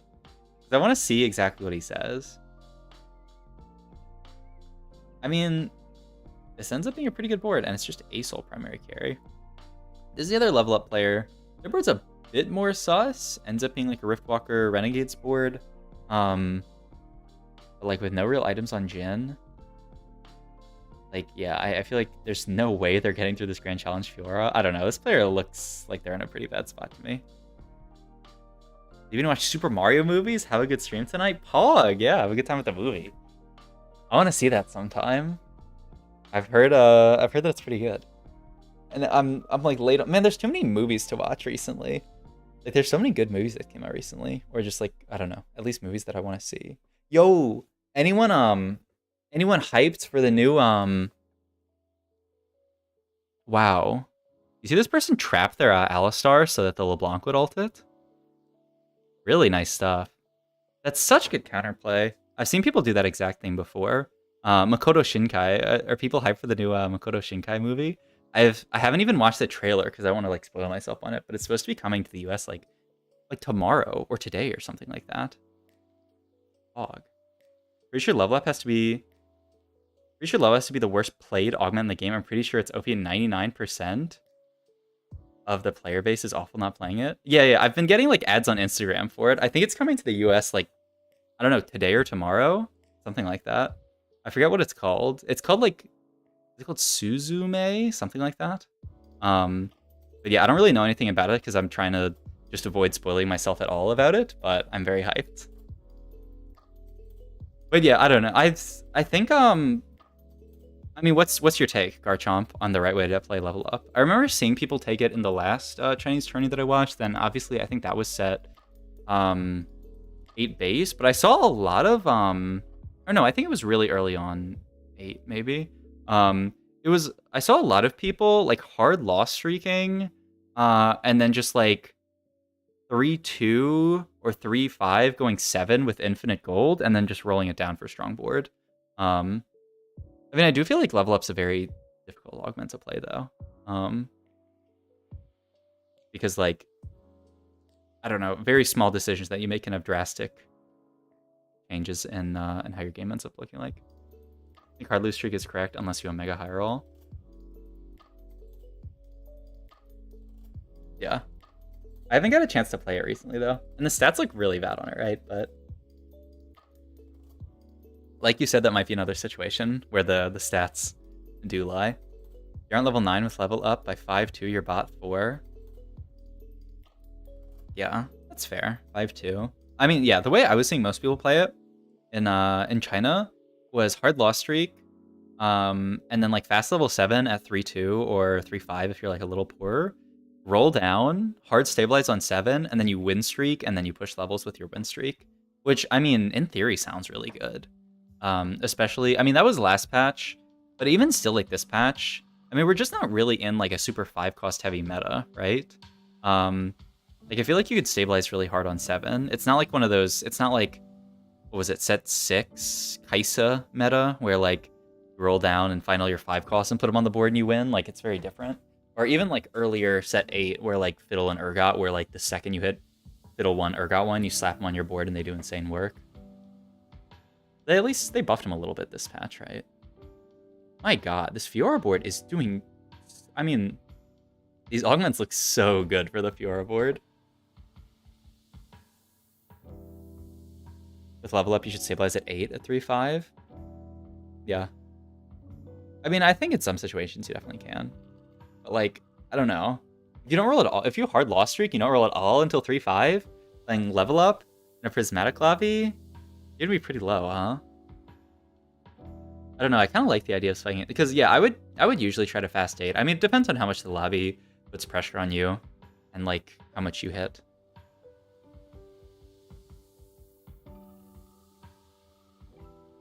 You just play from low HP? I really hate playing from low HP this patch, though. I mean, I guess with level up, maybe it's a bit easier to build a board, like, that's more resilient to hacker. Maybe not even, though. But, like, I just feel like my games... What is that? Did you guys see that outline of a dead person on the... What was that? What is this? What the hell was that? Kind of scary. If you play correct, you're up high end and new recruit. Good take. I mean, I see what you're saying. But that's a very TFT way of saying, oh, this augment is just these two augments, but even better. But yeah, I don't know. I definitely could believe that it's an augment with a lot of potential that is not played well. Morgana 3, Fog. Okay, and so this player, they actually win streaked. Other Ezreal player ended up dying. They finally hit Ezreal 3. They didn't actually play the underground variant of Ezreal 3. It's Ezreal 3, Kaisa 3, Annie 3 with Alistar. What the hell is this board? And you just get Oxforce in. High end, I've seen the stats on table. Any idea what's the case? People also play wrong? Oh, wait, that's the end of the game. Oh my god, he was actually popping off there. All right, hope you guys enjoyed this video. If you did, please like, comment, subscribe. Check my Twitch and all my links down below. Thank you. Okay, how do you think people play high end wrong? Like, I don't know. I'm pretty sure high end is just not that good. Because, like, it's just another situation where, like, I feel like high end and level up, like, there were patches in the past where high end and level up were broken. I mean, first of all, they took all the gold out of it. Like, didn't it give like 10 gold at some point? Now it gives 3, which, like, fair because it was broken. But it's also just like, it's just not a meta. They roll at 7. They don't take with enough money. They don't play enough 5 costs. I feel like it's just a meta where like there are some metas where you could just play all the 5 costs on your board and just win every single game. But I feel like we're not in a meta where that's actually the case. It's obviously not like a bad board, but like, I feel like it's very different from sort of like 5 cost centric metas where you just hit all your 5 costs and like you hit them at 1 star and they carry your board. So yeah, I don't know. If you don't have excess money, don't take high and you won't be able to afford the units. Those games I don't even count as a detriment to high end. Because if you're going to be in a spot, don't take it. Yeah. I mean, I think that's fair. But like, when offered a prismatic, I mean, yeah, I can agree that, but like, is your take then just that you're only supposed to take high end like 10% of the time or something like that? Like, I could believe that it's just a pretty niche augment. Grand Challenge won that? Okay, honestly, I was talking to chat. Go back and look. It was between the Grand Challenge and the Ezreal player. Who won here? No, it wasn't Grand Challenge. Wait, this person? No, this person died. Oh yeah, it was the Grand Challenge, huh? Because this person lost to that person's clone. Oh, it was kind of awkward, but yeah, Grand Challenge won.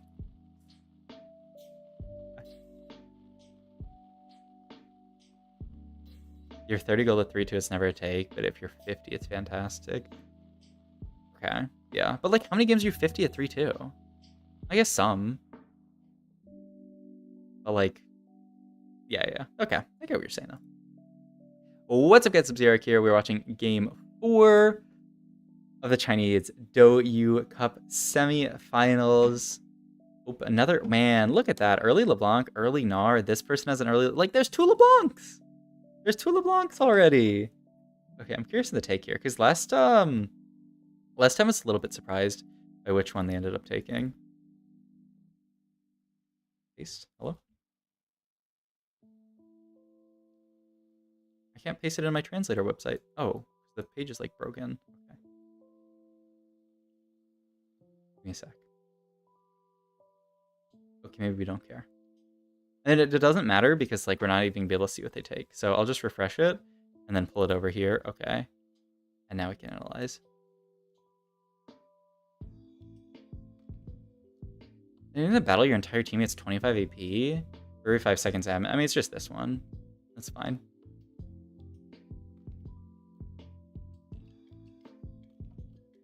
I'm 50 at 3-2? Quite a bit? Oh, this person's just rich every game? I don't get it.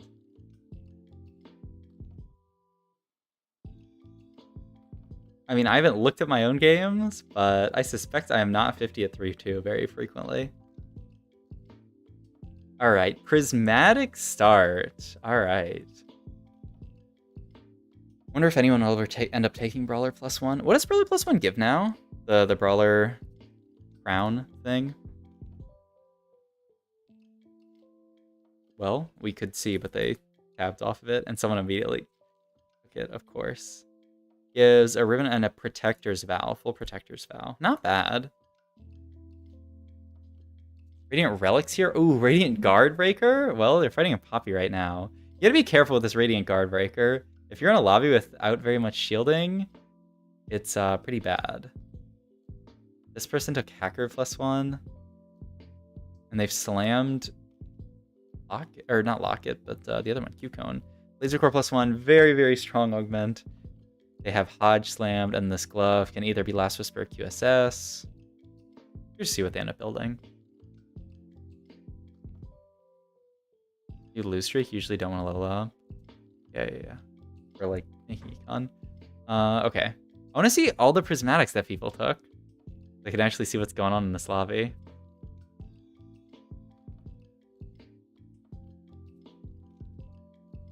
Okay. Golden ticket. Double trouble. 2 golden tickets actually. Radiant relic. Okay. So not too many people who look like they're gonna end up contesting each other. This person's golden ticket Jax, of course. But that means they're gonna contest the player who's Brawler Jax, right? This wait, did we see the double trouble player for a second? I thought we did. And it looked like they were just playing like an underground board. And maybe they stabilized at 3-2. Curious what boards get played with double trouble. Last game we saw a double trouble Fiora carry with her augment, but obviously you can't play that every game. In the past, double trouble Kai'Sa was very good, but I feel like the stats on double trouble Kai'Sa are not that good anymore. Well, yeah. It says she has a positive delta, actually, when taken with double trouble. But it still says she's like one of the best units to play with it. So, I don't know. Ashe? Ashe is one of the best deltas. Or Draven. Yasuo. You just go Ashe roll with it maybe sometimes. And they're actually having some production issues in this tourney. Kind of crazy. In China, I feel like it's always perfect, but maybe something's going on. Okay, so yeah, that player took Brawler +1, but there's also this person who's rolling for with this augment golden ticket, looking for 3-star Jax, which is gonna be pretty awkward, especially just because like it's an econ augment, which is gonna allow them to hit more than the person who took Brawler +1. And this person's golden ticket Gnar. Okay.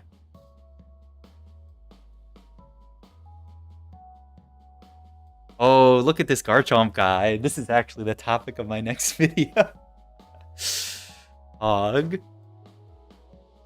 Absolutely despise double econ. Oh, yeah. I think that's a good take. I've had many games where I mean, it's just sort of like in a lot of spots. Oh my god, wait, I don't know why I thought this was a Vayne 2 for a second. I think I saw like the gold from the guard breaker. Wait, is this gonna be their admin duelist right now? But yeah, I just feel like in general, whenever I take multiple augments that double up on the same effect, I end up not having a very good time. Like, you want augments that scale with each other.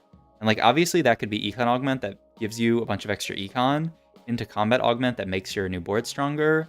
You know, it can be something like build diff into Knife's Edge, though I guess there aren't that many good Knife's Edge guys anymore. Where like, you know, you get the attack speed and then you get the ID that scales with it. But like, that's something very important to consider. Oh yeah, no, I mean, double stacking combat is good. Oh, double battle mage, double cyber. I don't know. Like, would you prefer double battle mage or like? I mean, double cyber is obviously good because I mean, I guess you can get like gold and then silver and stuff.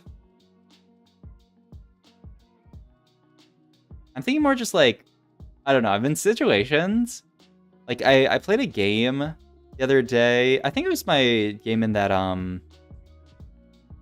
Ramen Blitz tourney thing where I had second wind into Thrill of the Hunt when I was playing Lucian Reroll, and I was like, oh, Thrill's really broken in this comp.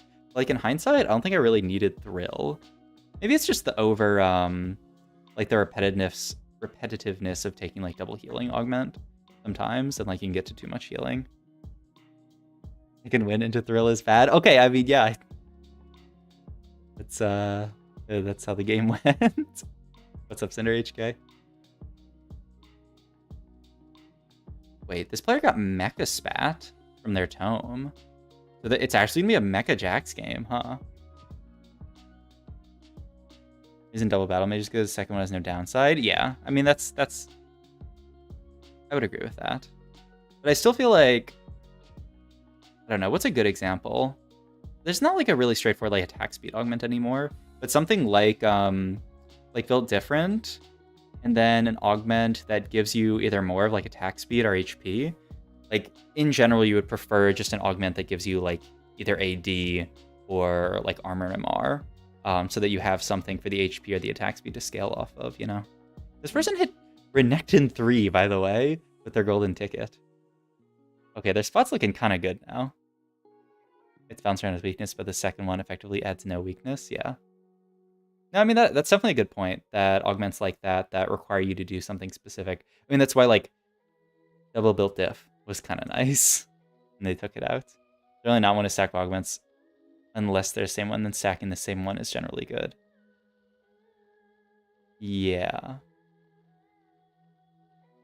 I love talking high-level game strat. It's so interesting. Me too. Me too, Fexref. It's the best. And honestly, this TFT game is too good. I was thinking about that the other day, because I remember I was having my, I mean, semi-existential, but not really existential. Also, my god, that Warwick board as well. Was already on Warwick with Edge of Night. I think they had Rich Get Richer. But yeah, like I was talking about stream, how like people who are like for fun streamers or like variety, like have it really good. But, like, I don't know if I could ever actually do that because like, I don't know, I just really like my freaking chapstick. I really like just like getting really good at a game and learning it and improving, you know. I have no clue where it went. All good. We'll find it later. Those my itch to draft card games? Oh yeah, like I used to play a decent amount of Magic the Gathering draft. You can find some old VODs on my channel actually of me drafting Magic on like Magic Online or Magic Arena. But like TFT is just draft. But, like you don't have to pay money, and it's just like better in every way, kinda. Maybe not every way, but in most ways. Double Trouble Silver Reroll? Oh, it was Double Trouble Silver? We've seen Garchomp yesterday when I was doing VOD reviews. There were 2 games of people with the Sivir Econ augment, and both of them just ended up going Sivir 3, which I don't know. I haven't hit the Sivir carry augment that much, the Econ one. But like I assumed people were just playing it into like you take that and then just play into like Vertical Infinitium. But like I've been seeing Sivir roll with the Econ augment. It makes sense, yeah. But yeah, I don't know. I hadn't got a chance to play it very much. Yeah, so it is Double Trouble Sivir. That's kind of sick. With Shen augment, I have to imagine that's not Time Knife. Okay, they did get kind of shit on though. They're 28 HP. Magic the Gathering Battlegrounds. Huh? You make your money back once you hit 3-star? Yeah. I was playing Valorant between sets, done 1 from TFT, and actually started tryhard and got from silver to plat in 2 weeks. Oh, Vexref, don't say that. I'm hard stuck iron in Valorant. But the copium is that I'm not tryharding. That is something that I'd like to do sometime though, but like I'm never gonna be able to do because 99% of my viewers watch me for TFT, but I'd love to like try to do difficult, like try to get good at other games. But that's like, That would have to be really far out.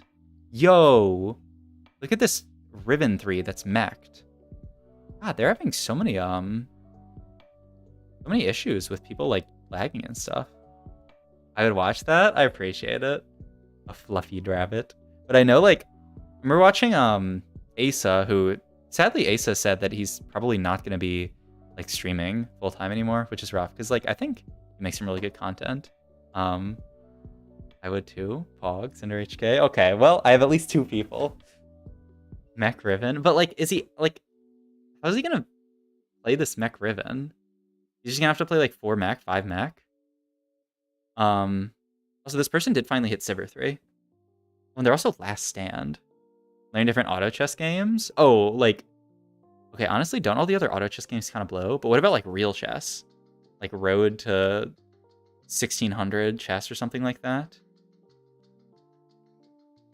I would love to do that someday, but I think it would have to be like once I grow to a size that like I could still lose a chunk of my viewership and still do stuff. Because like I remember even like Bebe went on like a Valorant hiatus for a while, and he was just cratering viewership. But like I think that would be my ideal like end goal as a content creator, to like be able to just like sort of like play whatever. But I feel like I always like, I don't think I would want to be someone who just like plays a random for fun game. Like I'd always want to play a game but like try to improve at it.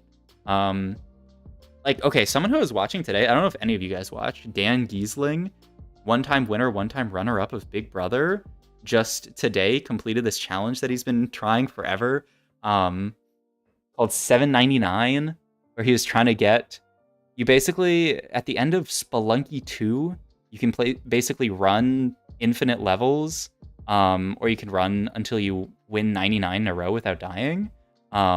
And he like finally got to 99. I don't know, just like seeing that, like such a hard task, that he just was hitting the reps on. I think it took him like 180 hours or something. Like, that's such a cool thing to do on stream, where you're constantly just like getting the reps in, trying to improve, and then you finally finish it. I've never been in Spelunky. Okay, me either, but it's pretty cool. World Championship match in chess? Oh yeah. I haven't been watching much of it. I've been just seeing Gotham Chess tweet about it. Played Underlords a lot when it first came out? Yeah. Yeah, moving out of niche is scary. Chat will say I love that. The not show up partly because of how Twitch shows stuff, partly because of TFT rain. Yeah, agreed. So obviously nowhere in the near future. Could I really do that? If I could always make like a second Twitch channel to do that. Because, oh yeah, the thing I was going to say is that, like, Asa used to interview, it was mostly, like, streamers who happen to be high-low players, because it's just how TFT works, and say, like, hey, that person didn't FF. That was weird that it showed their board for a second. Like, hey, how'd you get to where you were and that kind of stuff? And, like, his one with Soju was like, oh my god. I feel like this happens so frequently where you just see a double jacks shop right at the end. Okay, so yeah, this is the thing. You play 4 mech, so that you don't have to sack the Riven, and then eventually he's gonna play 5 mech. But Soju was like, yeah, basically, if you're like a TFT streamer, just like never don't play your main game, because like all kinds of sponsors and people, like they're always looking at like your concurrent viewers average, and if you play your non-main game, then you like lose a lot of that, which makes sense. But I mean, also, I don't know, that's if you're only optimizing for making money, but like if you're doing it full time, that's kind of what you have to do to some degree. But yeah. Just get high elo enough where you can do a bullet match of chess between 2 games. True. Love saying I'd watch that, but I got goldfish brain, so I'm not sure I will. Lamau. Yeah. I think that's fair. But yeah, someday maybe. But for now, we're all in on TFT because it's too fun. And then I can grind my Valorant after the stream. And by grind Valorant, I mean do my 2 minutes of drills that I learned on some YouTube video, and then play 2 games of ranked, and then go to sleep. Person at Shen 3 as well? Wow. How many hours a day do you VOD review? Oh, it's not every single day. Yeah, I don't really have a consistent thing on like how frequently, like how much I VOD review. But I mean, I guess yesterday I only did VOD reviews. I didn't play at all. I VOD reviewed for like 3.5 hours, 4 hours. Today we'll probably do a few hours of VOD review. I might play some today, we'll see. TFT has never been in a better spot after the budget increase they announced. Yeah. Absolutely. I do look. I said on Yogurt's tweet that set 9 is gonna be the best set, and I mean set 9 is gonna be the best set, but like what the real best set ever is gonna be set 10 once like the changes to TFT happen where they have like a dedicated teamwork on everything. Also Saltme ended up going 4th. Pretty cool 4th though, at least. Like set 10 is about to be the best set of all time, for sure. Also another Jax player, another Gwinsu BT setup, but this time with RFC. Just feels like Gwinsu BT feels so core on Jax, at least how they played in China. Low-key, this meta isn't even that bad. Agreed. I think like Hacker's really obnoxious to play in, but it's not even like insanely dominant. Like I think this meta has like a lot of diversity. Like there's a lot of comps that can actually be played. It's just people are annoyed due to Hacker. There's another situation where like, okay, no, yeah, this player, we actually got to see the winning player. I thought it was another situation where the clone ended up killing someone.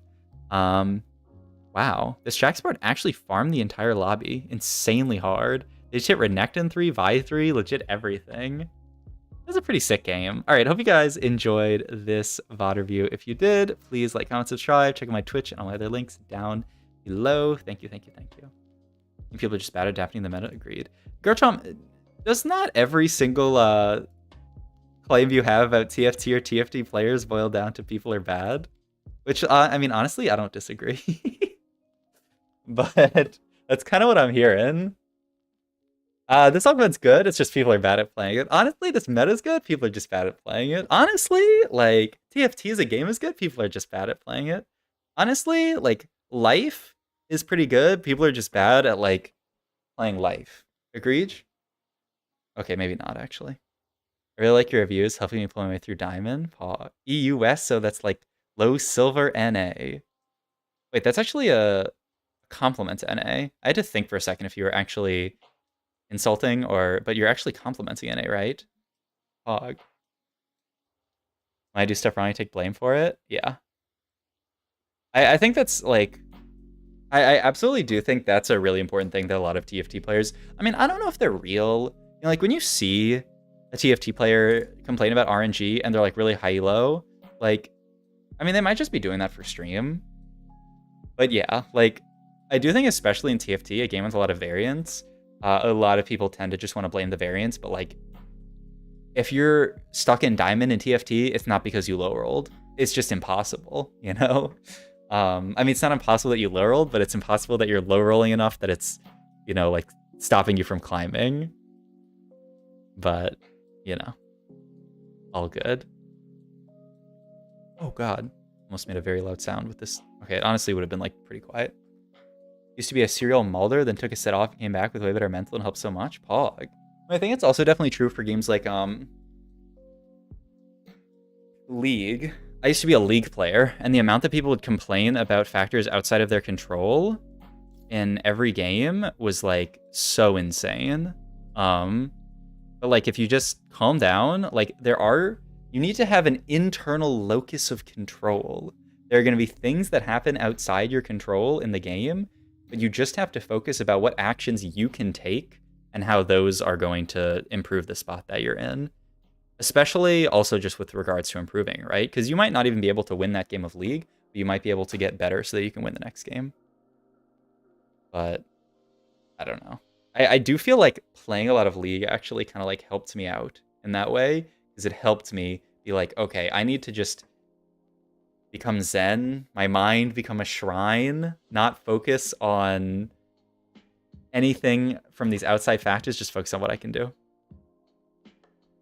right, let's watch. There's been some weird VOD reviews. I feel like I'm Frodanning it right now. Every time I watch Frodan stream, he's like VOD reviewing and then talking about like, you know, the state of the esports industry. Yo, thank you for the resub, Kongs. 8 months. Good luck in the upcoming cup. Appreciate it. Thank you. Almost 9 months. Kind of crazy. Before I just find 3 laser core and be like, it's a laser core game. Oh yeah. I mean, to be fair, watched some of my tourney VODs from that Ramen Blitz tourney. I had games where I got Infinite Team and said, it's an Infinite Team game. I really like, oh yeah, I mean, I love Frodan's stream, but like, I want to sometimes comment on. I mean, I think Frodan's one of the few TFT streams. Like honestly, I've been burning myself out on TFT streams recently. Like I'll open up like Dish Soap stream or something like that, and hear him start complaining and be like, okay, I can't watch this. And then I'll like open up someone else's stream, and then I don't know, something else to have and be like, oh, I can't watch this. But yeah, Frodan's stream I can almost always watch. So yeah. Yeah, being flexible is that's what I felt when I was watching the Setsuko VODs, which we watch more Setsuko VODs. Yeah, Setsuko's still rank 1. I love Setsuko's titles recently. With self-discipline, most anything is... ... probably possible. Besides something about watching VODs drives me nuts today, not sure if you agree or not, the choice to use red and orange as the 2 colors for HP bars seems so wrong to me. Make them different. Huh? No, I haven't. That does not drive me crazy, but you're entitled to your opinion. Alright, let's watch the last game. Green and red? I don't know, it has to... I mean, I guess TFT boards are different colors, so it doesn't really have anything to do with that. I can never tell when I go... When they watch... Like, I'm this player, but then I watch another player. It's very confusing. Like, I can never figure out who's fighting who. Alright. Let's watch the last game. What's up, guys? I'm Xeric here. We're watching Game 5 from the semifinals of the Chinese Douyu qualifier. This is going to determine who makes it. I've not been tracking who's doing very well in these games. I'm mostly just trying to get a sense for the meta and see what comps are popping off and see some cool stuff. So yeah. Ooh, Silver Augment Start. Edge. Ox Force +1. Edge. Reroll. Ooh. Man, I feel like we'll always take admin +1 now. I remember back in the day where it felt like almost bad. Or maybe it never felt bad. And it's a Garchomp Pro take that people were just bad. But I do feel like at one point, I would see like the stats on... I mean, actually the stats on admin +1 still look pretty bad, actually. But... Okay, this person already has a Gnar. And they have... And they have Tiny Titans, so they can actually just Lost Streak and then go 3-2. Spike really hard. This guy legit left with prep. He's out of there. I love we went over to his POV and he just walks away. This is where I get annoyed, huh? I watched Subspot from yesterday reviewing this tournament when I found it so hard to follow who was who. Oh, the red versus orange? Oh, I guess so. I don't. Maybe you're colorblind. M +1 stats have always been atrocious. Even 40 mana ally death existed. Oh, okay. So they've always been bad. But like, I'm pretty sure watching this tourney, like every single time I've seen admin +1 be available, someone has taken it. I don't know. Skill issue? How is admin spat a 5.1 average with 40 mana, 20 AP ally death thing? Yeah, I don't know. I mean, it's partially probably just a for fun augment, right? You know, like people are just going to take it. And also, admin is probably like... It's probably one of the hardest comps in the game to play because of the lack of data around it, if you're a data, like, enjoyer. Because, like, I don't know, what are the stats on, like, every 5 seconds your team gains max HP? Admin. Like, I don't know. People take it before seeing their admin or the bad admin, so it has bad... I mean, yeah. I mean, I'm pretty sure the person who took it in this lobby took it without seeing their admin. But yeah, I do think it's very scary to take it without seeing admin. Like, I had an experience on, like, PvE for this set where I was like, ooh, admin +1, and then I took it and all my admins. Though at least that was last, that was set 8 base, where, like, you only got 3 options. At least with 4, you have a higher chance of hitting something playable. But yeah. And they also took out a lot of the unplayable ones. So you couldn't randomly get, like, extra AD when Warwick wasn't in the game. Like, that was... I don't know, that was a bit egregious. At least you can play Camille. Line isn't even that bad right now, it's hella risky. Yeah, I feel like it's better now. Other brawler player. They made RFC. They also have double sword. Wow. I mean, I guess they had double bow. Yeah. Curious what their items are going to end up being with the double sword as well. Their items are kind of sus for brawler. But okay, we'll see. Like... the RFC obviously very good with the double sword. It can be BT, but then you have Shojin as your last two components. I guess like you can just put like Shojin on like Asol or something. Call it a day. RFC and Brawl Plus when I smell Jax. Oh yeah, I mean you don't have to. You don't have to tell me twice. We know that that's gonna be a Jax game, right? Looks like a Lucian game. Man, I still need to figure out my approach to this patch. That's what I'm gonna do in study group today with Garchomp and Joe Bookmark. Just figure out how I'm gonna angle this patch. Because like, I'm so sad if I take tier and then I can't angle into the AD comps, or if I take like some kind of AD component and then I can't angle into the AP comps. Like I want to be able to angle into both. But like, I should probably just pick one. And just like start tier Rod, and then angle into AP, or start like Bow and angle into AD. That's fine. And belt start? Oh shit. I am a belt start enjoyer. I've always loved belt start, and then you just go with the flow. Lets me angle everything. Alright, I'm down. I'm starting belt. Wait, Garchomp, are you in? No, you're not in day one. We're chilling. Okay. Can't contest me on belt start. Ooh. 3-cost tier Augs. 4-3-3. This is TF support. Class Whisper. TF Laser Core game. Could be. Roller +1. They got Warwick support. Okay, I always forget which Warwick augment is support and which one is carry. Is Warwick support the scaling HP one? And carry is big data? No. Well-fed is a carry augment. Okay, you see, that one, I mean, I guess it's hard to... They're just kind of both support augments, huh? This Gnar player in an amazing spot. Okay, the only thing that isn't, like, they're just winning out is that they only have 3 Gnars, but, like, they're kind of just winning out.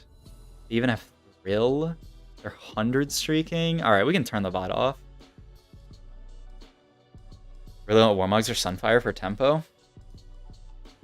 Makes sense. I like it. Alright, I'm down to be converted to belt start this patch. Sometimes slam Guardbreaker. I just feel like Guardbreaker is so stinky as a slam. Especially if you're playing AP. But like...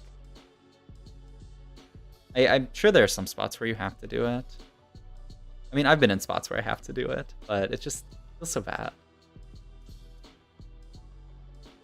You know, I don't even think Sunfire is that good. Oh. That is a hot take. Item stats. Average place. Okay, I mean, this is Morello has one of the highest average places in the game, which I don't know if I believe. Maybe I should believe it, and it's actually just sleeper OP. I want to go to normal items. You'd have to scroll a bit to see Sunfire. People way overpowered because Asol is so good. Okay. If Asol didn't exist, Sunfire would be good, but it always feels awkward because I want Asol. Yeah, okay. I think that makes sense. I mean, yeah, I've been in that situation a ton of times where, like, I slam Sunfire Cape, but then I'm like, oh, he just fit Asol on my board, and then I'm like, well, but what's the point? But yeah, I think that's actually a fair point. Okay, you know what? It sounded crazy at the outset, but I get what you're saying. Oh, I slam Sunfire Stage 2. I mean, yeah, I feel like it's too good not to slam. I mean, especially if I feel like if you're taking Giant Spell Start, you're gonna end up slamming it a lot.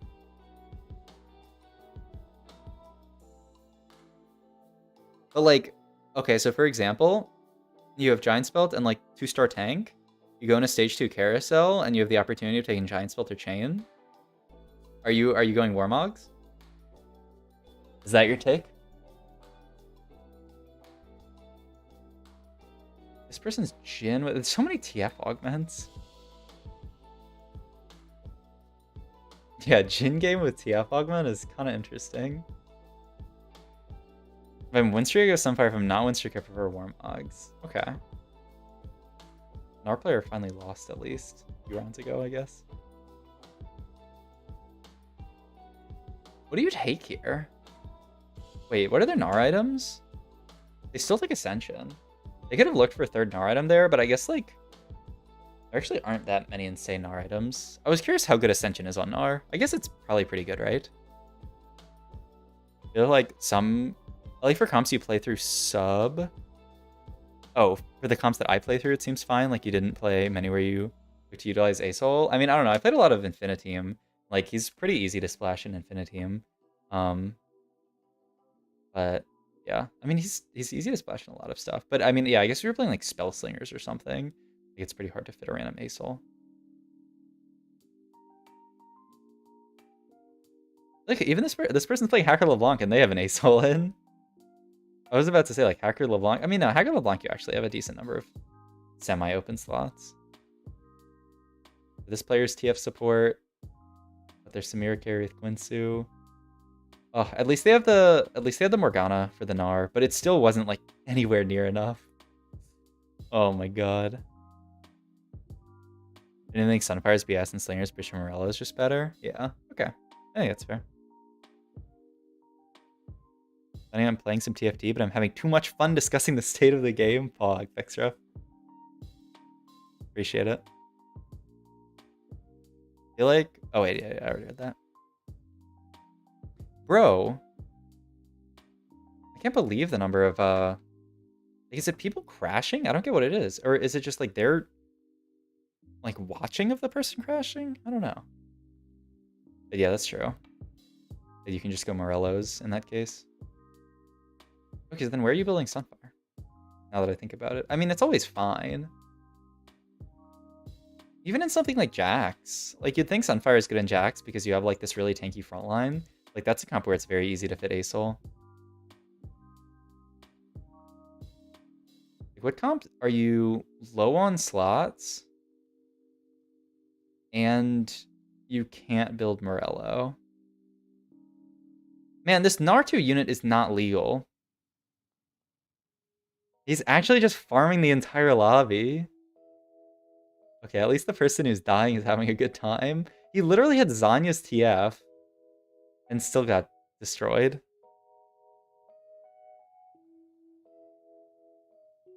Is it Temper Turner or Plating? It was a support one, right? I believe. Which is the one that has better stats. And what that's called? Is that one called Temper Tantrum? It probably is, right? Because Plating sounds like... Yeah, Temper Tantrum's the support. I think it was the support one. Alright, Samir player also playing Morgana. I also realized that, like, I've a way under-prioed Morgana in my games. Like, when I was letting Setsuko, and, like, just good players in general, like, every time they see Morgana, they're picking this unit. Oof, 6 HP. Everyone is so underplayed that I don't know the name. Yeah. I mean, it's fine. It's, like, not that bad, though. I think they're, like, not that far off in stats, right? Okay, Temper Tantrum's, like, a lot better. Yeah, they're kind of far off in stats. But yeah, I mean, it's not bad. Double Morgana with carry augment is actually good? Oh, shit. Is it the new Cleansing Safeguard? I haven't got a chance. I haven't played Morgana carry augment, like, at all. Okay, aren't the stats on that, like, not that... Oh, no, they're actually good. Did they buff it? I thought the stats weren't that good on it. Okay. Or maybe it's just that it's this patch where Morgana's so good. It's not OP? I mean, to be fair, I'm looking at 2-1. At 2-1, though, it averages at 3.73. I think I'm looking at, like, Diamond Plus. Yeah, this Gnar player might... Well... I was gonna say they might lose a fight. Oh! Oh my god, this Gnar comp is so gross. Alright, I'm down to just 20 out of 20. They're not even 5 gadget. Like, they don't even have the gadget plus one. I'm down to 20 out of 20 Gnar. Just, like, always angle or Gadgetean at my 3-2 augment. And then you just... I almost want, like, a fallback plan, though. And I feel like you don't really have a fallback plan in that case. I mean, I guess you could always just take Annie, but then, like you're not really going to have items built for Nard that are flexible to just play AP is the problem there. Another 6 duelist game. I see so many people going 6 duelist in China. And, like, I'm pretty sure I still haven't seen this comp top 4. I don't think today's going to be the day. Nope. I'm pretty sure I've seen like 4 or 5, 6 to 8 duelist games in this tournament, and I don't think a single one's top forward. Double trouble Morgana carry? Well, threats don't get double trouble, right? So probably not. But you just play too. You double trouble without the double trouble. But once again, Jack's popping off. They don't? Yeah. If you look at the text of double trouble, it says if you have 2 non-threat champions on the board. That is something that I learned the hard way, like the first week of the set or something, or the first week of PvE. But yeah, I guess they thought it'd be too OP to just be able to play 2 random threats. But that's been since 8.0. Yeah, Grand Challenge 1. But I think that's... I feel like that might be the only one that actually has done well. I read that once that I forgot. Wow. Alright. We're almost to our top 4. We have this just... Wait. Okay, I didn't see this board. This is just threats? With Aesol carry with his support augment. Rammus 3. Not close to Atrox 3. Double Aesol. Okay, and then there's the Gnar player, of course. Who else we got? Hey, Ark, how are we tonight? I'm doing well, I'm doing well. Hope you're doing well. We're doing some VOD reviews of this big Chinese tournament. After that, either we'll play or maybe VOD review some NA players. I think we'll VOD review some NA, probably. I'm playing threats is so cool. Wait, where did I see... Was it this tournament? No, it was one of the Setsuko games that I watched yesterday, where he ended up playing threats. Just like randomly found Rammus 3. I forget what the rest of his board was, but he randomly had like Rammus 3, Aesol Bel'Veth on his board for a while. And then ended up pivoting some of his board. It was pretty sick. I swear Setsuko's the only NA player that plays Bel'Veth. Oh yeah, agreed.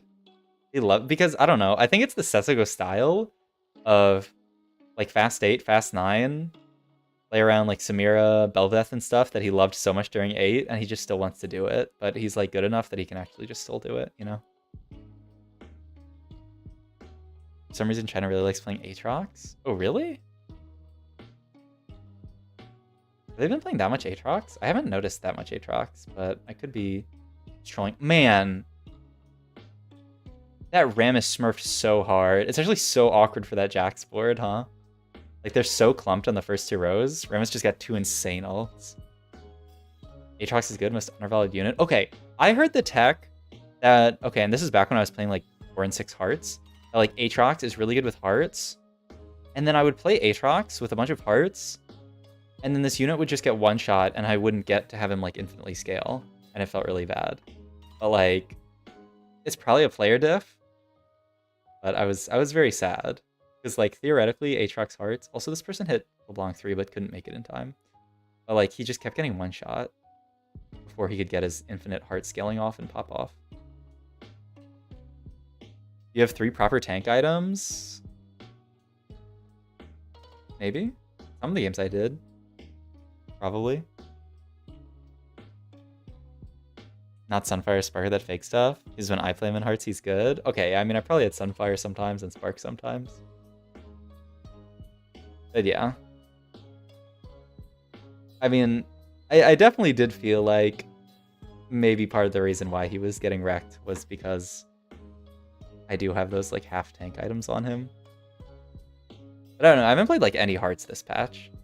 Just because it's like pretty awkward, I feel like. I'm sure there's still good spots for it, but just like with the amount of hacker that exists, like I feel like, I mean, there are some times where you can tank through it, but like if your plan is to like play a Sona and have fights go really long, and then a LeBlanc just jumps on your backline and one-shots your Sona, like what are you doing?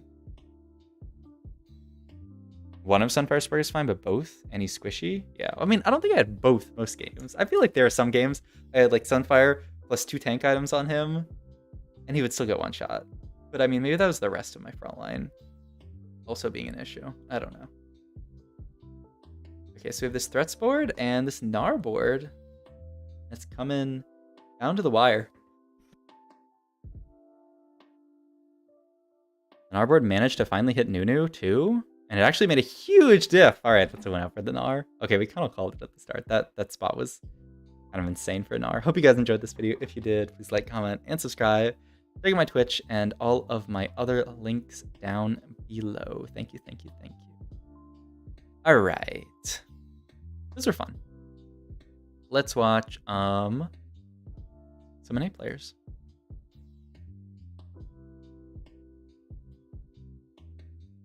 Setsuko. I'm gonna watch more Setsuko. The games we watched yesterday were pretty sick from him. And then we probably have more games to watch now. Yeah, another 8-hour stream yesterday. My god. Oh, though I should probably... it might be fine for now. Let's do this for now, and if I get any issues, I can switch over to Google Chrome. Alright. Warriors play a lot in China and A at the most, but no one plays her in EU? Huh. That's weird. I feel like it's really good. Especially, like, into all the hacker, and she's just, like, a good unit. Alright. We go to the bathroom real quick. Thanks to everyone who has tuned in the stream. If you haven't hit the follow button yet, please do. I'll be right back. Like TFT is a game where... Actually, I'm gonna read this. I'm gonna read this when I get back.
Alright. The stream lag? I BRB'd. I BRB'd. Alright, what was I gonna read? La la la la la la.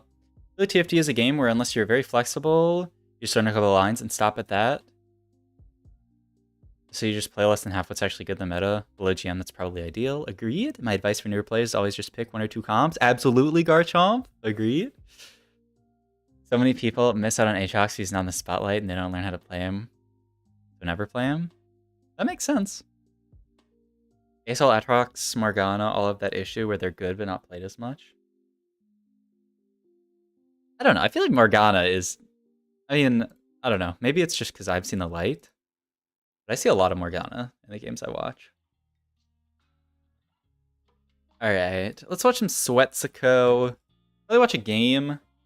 Then take a break to eat some dinner. And then maybe we'll play? Is my win condition in a hard comp? Oh, we were just talking about that earlier, Sean Boy. Oh, you like Masters or below? Okay, that's fair. But I don't know. I haven't seen that much Masters and below gameplay recently. If you want to submit your own Masters and below gameplay, check out my Metafy down below. All right, let's watch some Setsuko. If you give me an ad immediately, I'm switching to Google Chrome. Oh no, it's just doing the thing where it lags. Okay, we're switching to Google Chrome. Any tips on how to fight LeBlanc? I have full level 9 board, but I have 5th because I rotated in 2 LeBlancs. Wish I had the money too, buddy. All good. Thanks, ref. I got to Masters today thanks to your vids. Pog. Congrats on Masters. Happy I could help. Anyway, tips on fighting LeBlanc. I think positioning is big. And we were talking earlier about Morgana. I think Morgana is a very, very nice sort of utility unit to help deal with LeBlanc. Like very, very useful. Okay, we got it. But yeah, like if you play a Morgana on your board, it just makes it so much easier to play into LeBlanc because like LeBlanc's gonna go down, your Morgana's gonna ult her, and then you're actually gonna have enough time. So you have an Infin Team duplicate value positioning against her? Yeah, sometimes. If you're fighting a LeBlanc 3 and you know you're gonna fight them, you can sack it. Also just like second rowing your carries. Or putting your carry in the cubby. Like say you're playing Samira or like Ezreal, like it's fine to put your carry here and then put like bait units back here. And so then LeBlanc ends up targeting like these units. Where's Sipper? Yeah, like Sipper here, and like imagine you have Lucian, I guess, maybe. Like LeBlanc comes down here and ults these two, but you can even do stuff like this and put her up here. So yeah. Like these are 2 good spots to deal with LeBlanc. And you just have to hope that there's no hook player in your lobby often. I've seen the Morgana augment hacker. That's so cringe. I have not, but that sounds pretty sick. I remember start of the set, Yogurt was talking to me about hacker Morgana. Have you tried 6 Brawler Morgana Sona super hard counter LeBlanc? Oh, I have not. That sounds kind of interesting though. We saw a lot of jacks in the Chinese tournament that we were watching. All right, let's watch some Setsuko. Yeah, like I said, I'll probably do 1 game and eat dinner, and then do some more games. Maybe VOD review in like 2 hours. I'm supposed to do study session with Turbo Turtle and Garchomp. I think I might. I don't know. It depends on if people are cool with me streaming it, but even if I do stream it, I feel like some people usually don't like it because it's like so in depth, but I'm sure other people would like it. So I don't know. I'll see with them. But yeah. My problem is I can't kill her due to Shen block and she just deletes my whole team. Oh, I mean, like when you have an annoying situation where like you get Shen ulted at the perfect time, I mean, that's just kind of life. There's also like some carries that are better into it than others. Like, I don't know, like if you're playing like Lucian 3-star carry with blue buff and like damage items, like he can actually just turn around and one-shot LeBlanc. Whereas if you're playing like Misfortune carry, like she just will never kill LeBlanc. Like I played a Misfortune game. This is my recent 8th, is I played a Misfortune game and lost streaked early and then tried to stabilize around Misfortune later. And I just fucking died because I rotated into LeBlanc a few times and like I just couldn't win the fight ever because like my MF's never gonna kill LeBlanc. So yeah, I mean maybe if you have super capped board you can make it work. But I think there's some comps that are better at it than others as well. I feel like MF should always dual carry Kaisa. Yeah, that's sort of the conclusion that I came to. I felt like I was playing MF solo carry, and I was like, this does not feel very good. Solves the hacker problem. Yeah, I think that's a good take. But I haven't got a chance to play too much MF Kaisa. I feel MF is so bad sometimes. Yeah, I do, like... Yeah, I definitely feel what Garchomp's saying, where you just do MF Kaisa duo carry. But yeah, alright. Let's watch some setsuko. What's up, guys? Sub-Zero here, watching another VOD from setsuko. He started a chain vest this time on an Ashe. So, yeah, let's see what we got here. Double Jinx. This is setsuko, so we'll definitely think about it. We also have a Lulu 2 and an Annie, so could just be Gadgetean opener. Your streaming time is so unchrist. What's up, Crazy Panda? Okay, actually gonna hold the Ashe pair here. Oh, he doesn't even care about holding Jinx at all. Interesting.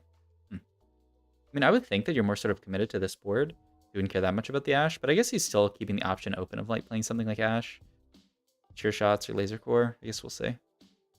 Got the Annie. I'm sure you want to hold like Wukong. I feel like it would have to be Wukong here. Alright. Pandora Spence, Renegade Heart, Nice Edge. I mean, these two are pretty untakeable, I would say, from this spot. So it's either Pandora's or Reroll. If you're taking Pandora's, then you're just sort of like pushing levels with it. Yeah, I don't know. I guess we'll see. He's just gonna reroll. I mean, definitely... Okay, and he could take Tiny Titans or just Ludens here. And Ludens is not bad on his board, but he has no way to make his board actually do more damage. Just see what he takes here.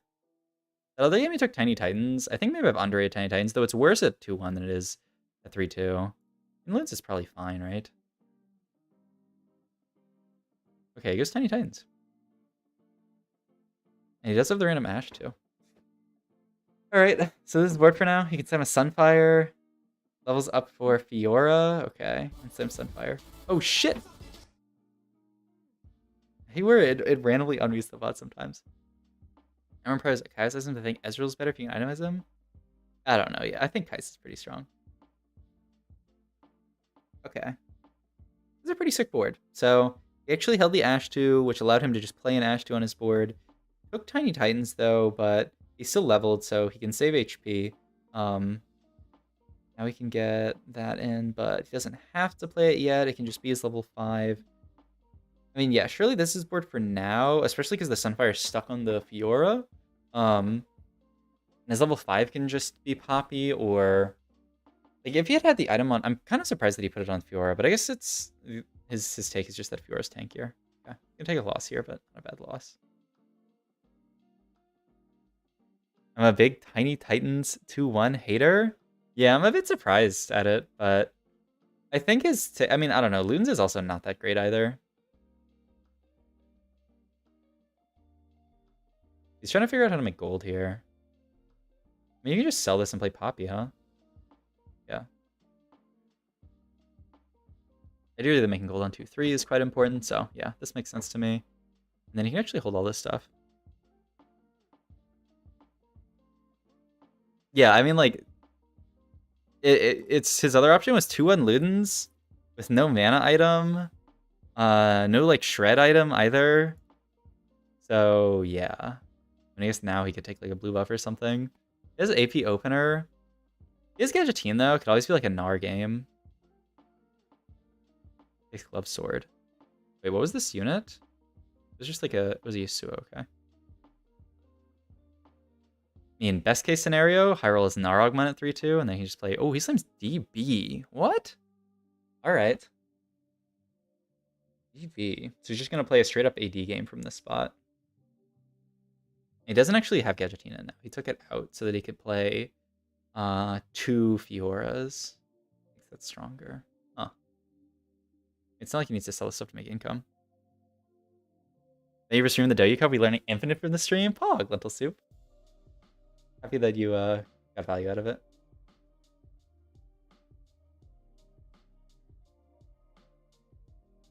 You can play this board, then make income. He's gonna move the Sunfire to Annie now. It's a wild early game. then end up losing this fight. And he's on a 2-loss streak, making 20 with Deathblade slammed.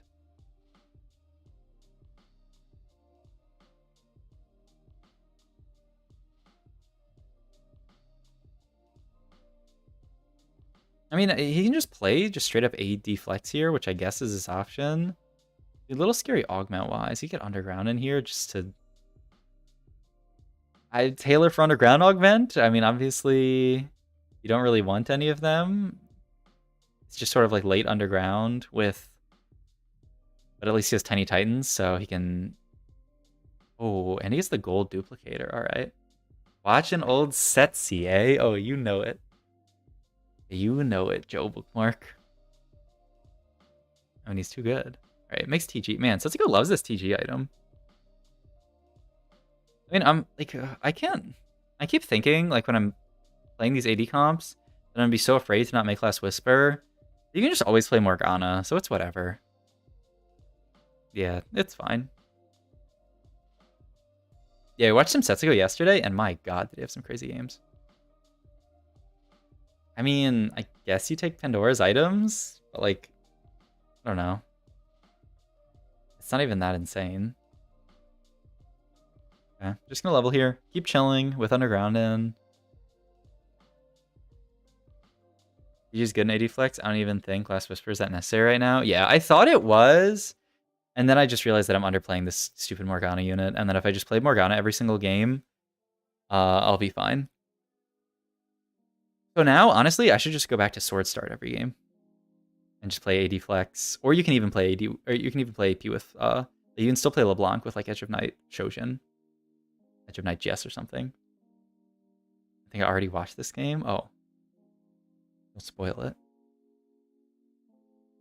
Okay. He makes Last Whisper, though. Just because he gets perfect components for it. God, this Setsuko guy, he is constantly moving everything around. Hey man, first time live, but I've been watching you for a while and have to say your content is awesome, underrated. Please keep up the grind and good work. Thank you, Swifter. Appreciate it. Comments like that, oh man. I mean, I definitely appreciate them. That's a big part of what keeps me going. Item starting Bedge, unit starting Woach. Are you... Is this unironic, Joe Bookmark, or is this ironic? Are you... I don't know what you've been playing recently. You can just play more if you have an Ox lobby.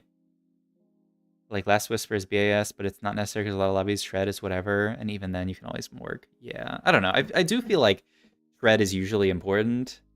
In a lot of the lobbies that I have been in recently, I felt like Shred is pretty important, but yeah, I don't know. 8 unit start, it's a me thing, but when I'm down items, I lose so much more health. Oh, I think Joe Bookmark was saying like, oh, I don't care about starting sword or bow or giant's belt or anything. I care about starting Lucian, Woach, but I don't know. I start one specific unit every game. Oh my god, he actually... Is it Lucian? Pantheon? Go look at this guy's lol chest and see what he's been playing. I mean, Setsuko is just playing a good board and loose streaking with 400 round. Not taking too much damage. I mean, 74. I mean, I guess he's normally 44 HP. Mostly playing Garen, Asol, Echo, Kaisa. You're not really 20 out of 20 anything. The only unit you're 20 out of 20 is like Garen. Okay, I don't get it. What's the one unit? If you're 80 flex and not fast 8, you're bot 4. Oh, it was Panth. It was Panth. Pog.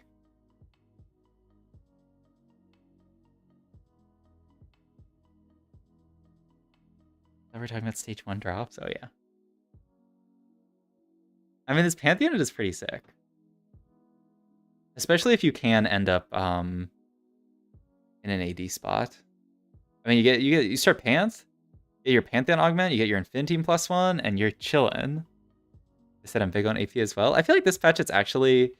Like, I feel like there's more AP stuff that you can play. But because Infinitium's strong enough, like, I feel like it's decently balanced.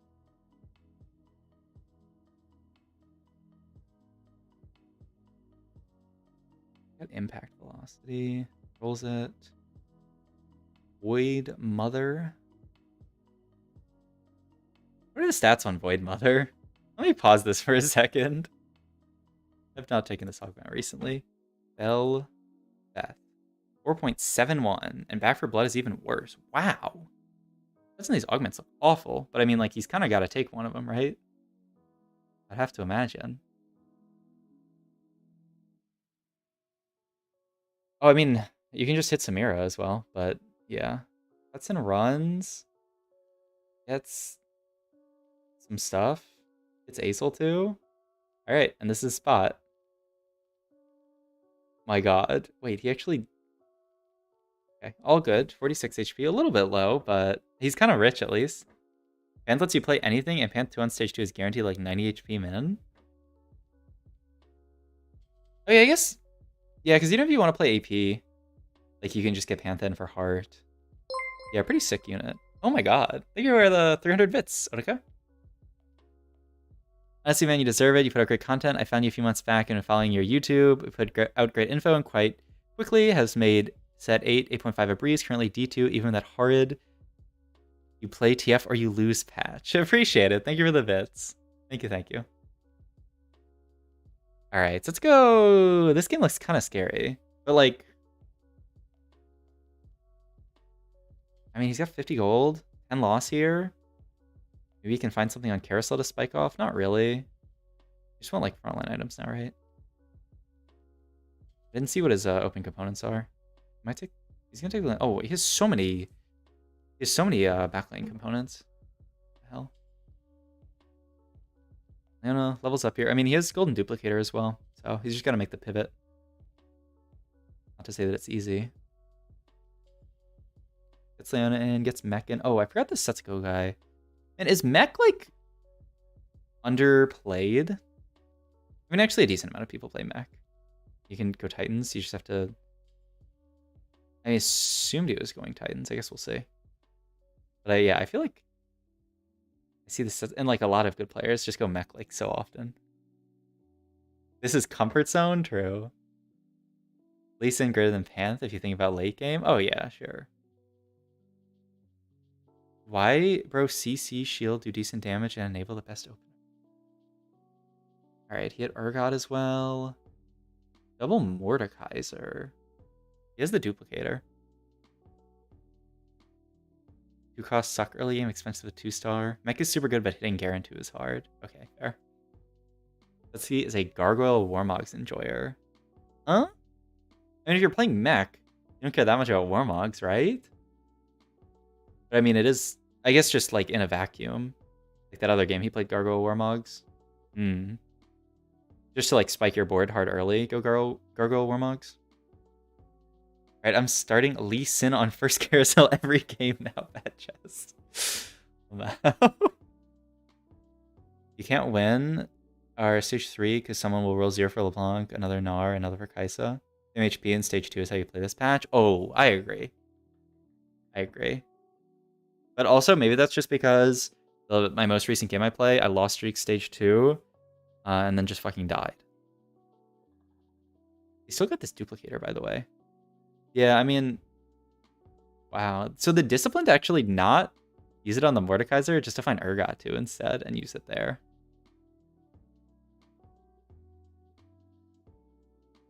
Oh my god, close fight. Okay. 28 HP. Calling for Mord carry. Okay, gets in a different Aegis. He also just has the sort of random Samira in. I guess he just wanted to get Samira in as a unit, and that's another reason why, obviously, it'd be awkward to play Mord. Oh yeah, but like, we're actually in the spot, the exact spot where he can't find Garen 2, so it's kind of difficult. Where he's just stuck frontlining this Garen one. But I mean, his board, backline-wise, is obviously good. And he has this 2-star Urgot. Sometimes you're forced to lose streak, but it's so far from ideal. Yeah, I just feel like I lean into it too much. Like, I have an opener that like... Oh, really? Wow. Wait, it actually worked. He sold Aesol. He open sold Aesol roll for Garen and actually, man, is this guy the god of TFT? I mean, wow. He has the Sunfire. I mean, it's on an Echo 1. That was a crazy play. I don't know if I would ever make that, but it actually, I mean, I guess his thought process, he's getting kind of low. Crowd not bad. This guy's nuts. Yes, indeed. And then obviously the TG on Urgot is me a bit better. Another TG? Yeah, I like that. Oh, okay. He can actually put Trout on Zephyr on 2 different units. Not so bad.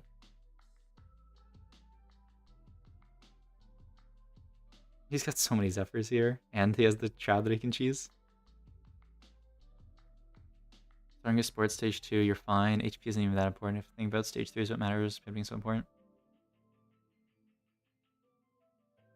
You're playing Fast 8, Stage 3 is a lost cause this patch. That's fair. Alright. Well, he's finally actually hit everything 2-star, so now he could... He's still rolling. I don't know what this weather is. Okay. He makes Echo so he can move items. I guess he's thinking he's not really in a good enough spot to go 9, because I'm like... He's hit everything 2-star. Because normally when you think about pushing 9, but... Oh, God. Oh, it's a close fight, but yeah. Samir, especially with those items, can win. He's 18? Oh, this game is too close. I think he's just trying to play for top 4 here. I think stage 2 is the most important stage in the game and also the worst played stage in the game. Yeah, I think that's a good take. I think stage 2 is somewhere where like a lot of people can improve.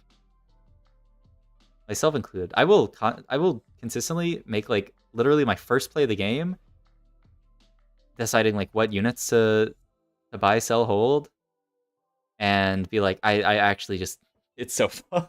It feels so bad about like one play that I made, and I just like don't even know what I'm. Yeah, it's difficult.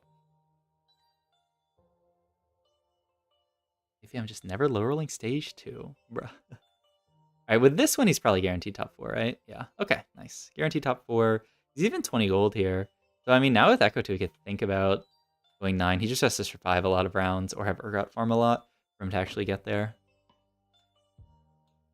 That person had 6 Asols, double Asol carry augment, looked like. Kinda scary, for sure. It's the Shroud. And Zephyr's the entire front line, so Garen walks into back line? Oh. That Asol does so much damage, and yeah, he gets Garen. 18 HP, he's alive. This guy takes a really good win. Okay, so he's probably just 4th.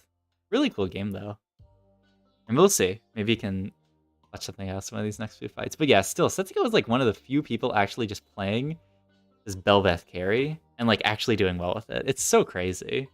I feel like so many people are just like, this unit sucks. And like we were looking at the stats, like Bel'Veth's augments average like a 5. And somehow he's like always top 4 with them. So nuts. Yeah, it's a 4th. Okay, really cool 4th though. Hope you guys enjoyed this video. If you did, like, comment, subscribe. Check out my Twitch. I like to extend my outros now so that people get the little things that pop up, the little squares. So click on them, check out a new video, subscribe, and then also check my links down below. Thank you, thank you, thank you. Setsuko thinks Bel'Veth is better than Samira. Wow, really? That's kind of wild. Chance to play strong sports stage 2, but I have no direction. Just get hella dizzy stage 3. Oh, Bookmark says, I'm only good at stage 2. Hey, I mean, if you had to pick one stage... Okay, I don't think you'd pick stage 2, but like, it's not that bad. Alright. I'm going to put Setsuko's live stream on for you guys. I am going to mute it because he plays copyrighted music and like there's cum spam already. So yeah, let's just full screen that. I'm gonna go grab some food real quick and then we'll do some more reviews. Maybe even play a game? Imagine? I don't know. I'm enjoying these reviews and feel like I'm learning a good bit, but we'll see. Yeah. Okay, I'll be right back. Thanks everyone for watching. If you haven't hit the follow button yet, please do. If you haven't subscribed on YouTube, checked out all my links, do that. I'll be right back. Thanks everyone for watching.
We back. Gonna eat this food and then yeah. Ain't TFT on this stream? Wait, you play the game? God damn it.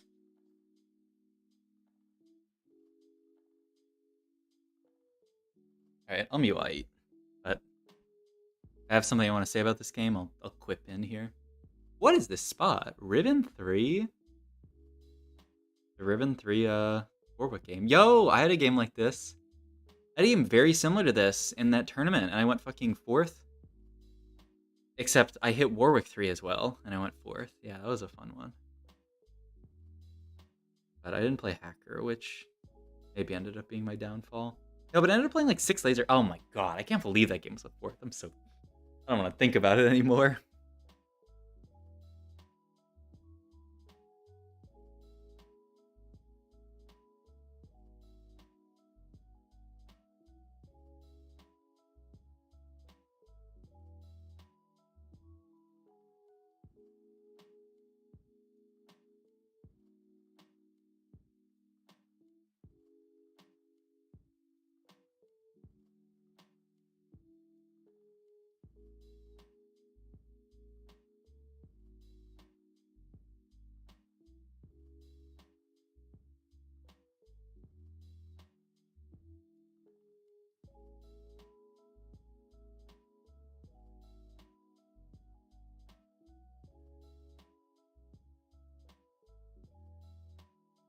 His board's kind of smurfing. Oh, but there's a Kaisa 3 board that I used to deal with as well.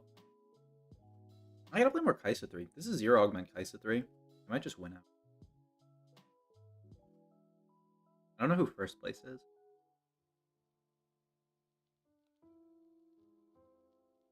It was a Pandora's Bench game.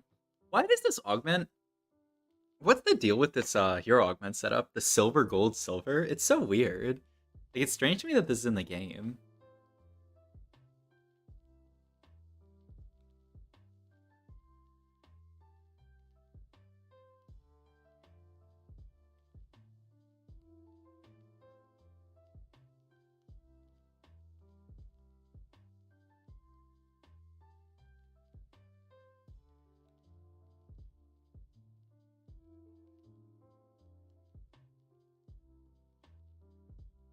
What's your favorite unit this set? Stats. Units. Okay, I'm not looking at stats. I'm just trying to flip all the units.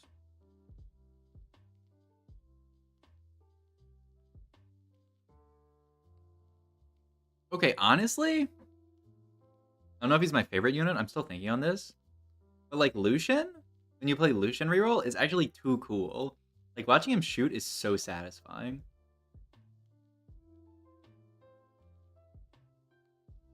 Favorite unit this set?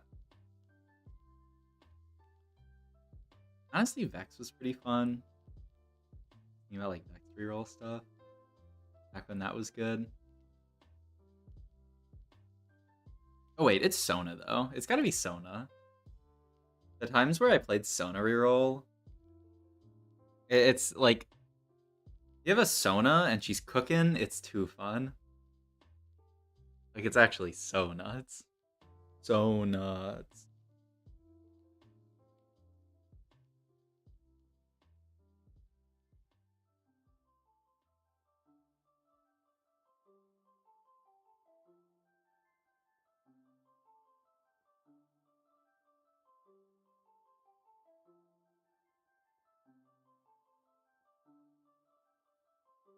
Yeah, Pike's pretty cool. He's such a weird unit.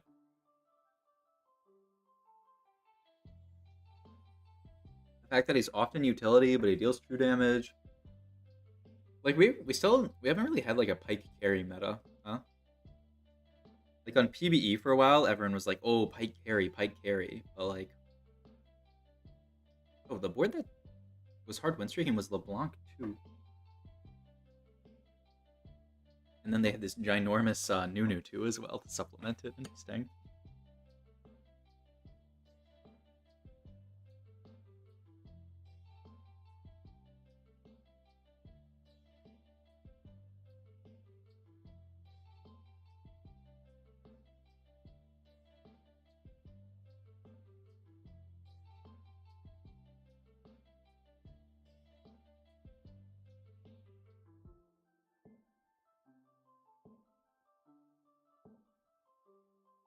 Kitchen? Or what? Like, if, you know, when stage 8 and World of War, after this guy Yeah. died, I would have guaranteed a hit by now. Like, I literally. Yep. I wish I could turn the audio on, but the music is gonna get the VOD demonetized so fast on YouTube.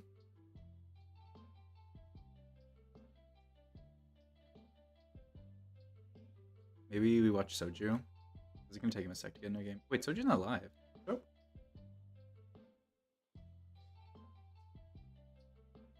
We could watch Valorant Americas. Moist Moguls versus Xset? Wait, I thought everyone loved Moist Moguls. We're only getting 6K views, or maybe people are watching on like some kind of co-stream or something. I don't know.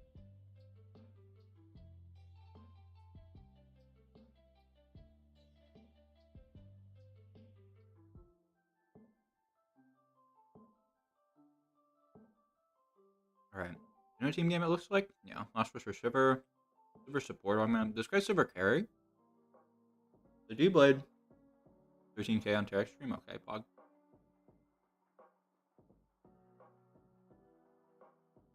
Of course. No one watches main broadcast anymore.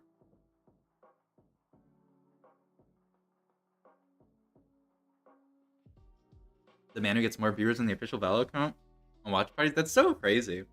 But I mean, to be fair, I shouldn't really think it's that crazy because it's also like exactly how TFT works, right? Like Soju gets more views in the main broadcast when he's playing.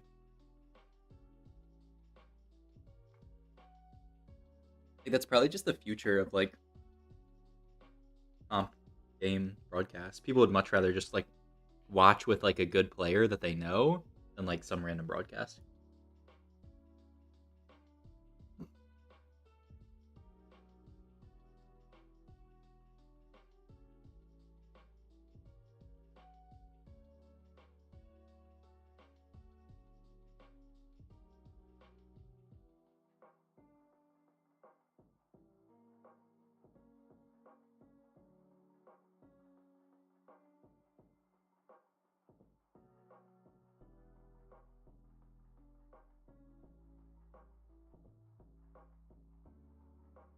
I don't know why, but watch parties are big in Valo. I mean, they're like probably big in everything, but like doesn't Riot like disallow them sometimes? Like, can you only stream like when you're approved to be a co-streamer, but you can't just like co-stream day whatever of LCS? I guess maybe Valorant streamers have to be approved as well.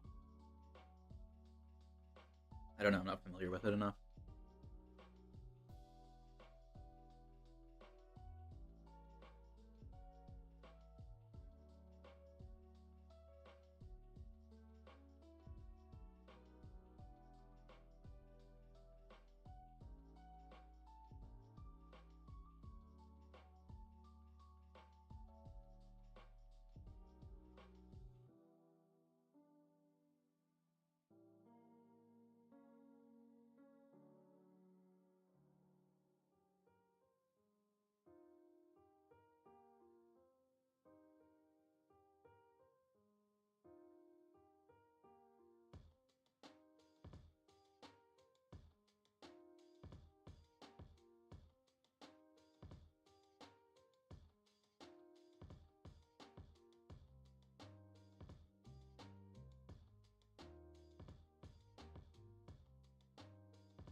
It's 3 a.m., so I gotta sleep.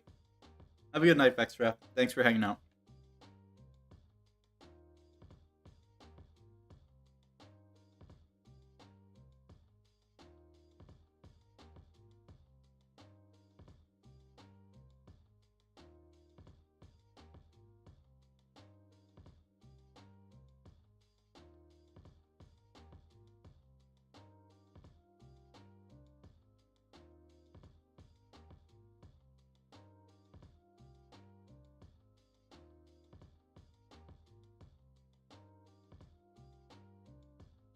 I'm just about done eating. So, yeah, probably just watch a few more setsuko VODs, honestly. I don't know why, but I feel like I have so much to learn this patch.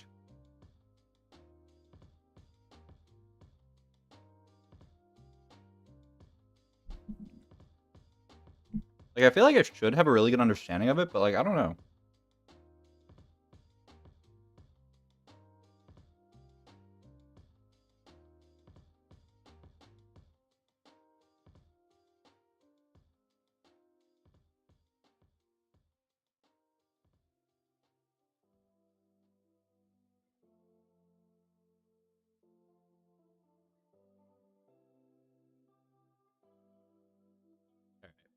Let's stop watching this randomness. Oh, though, this is kind of sick. Moving over to the gym that he hit.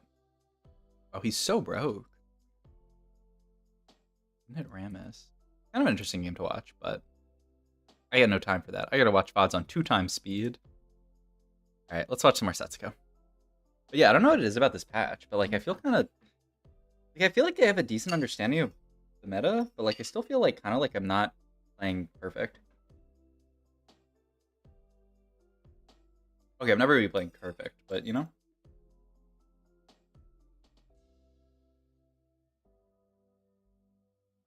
I mean, I did fine in that tourney, the Ramen Blitz tourney, that was like pretty stacked. So maybe I shouldn't worry too much. But also I feel like I should have done better in that tourney, but like, I don't know. Maybe it's all good. Alright. Where's our next game, Setsuko? Show it to me, show it to me. Oh, there we go. Man, I love watching NA VODs. Actually get like good VODs and like pristine quality. I'm not like watching VODs that are lagging on like 240p, trying to make out what units are with like binoculars.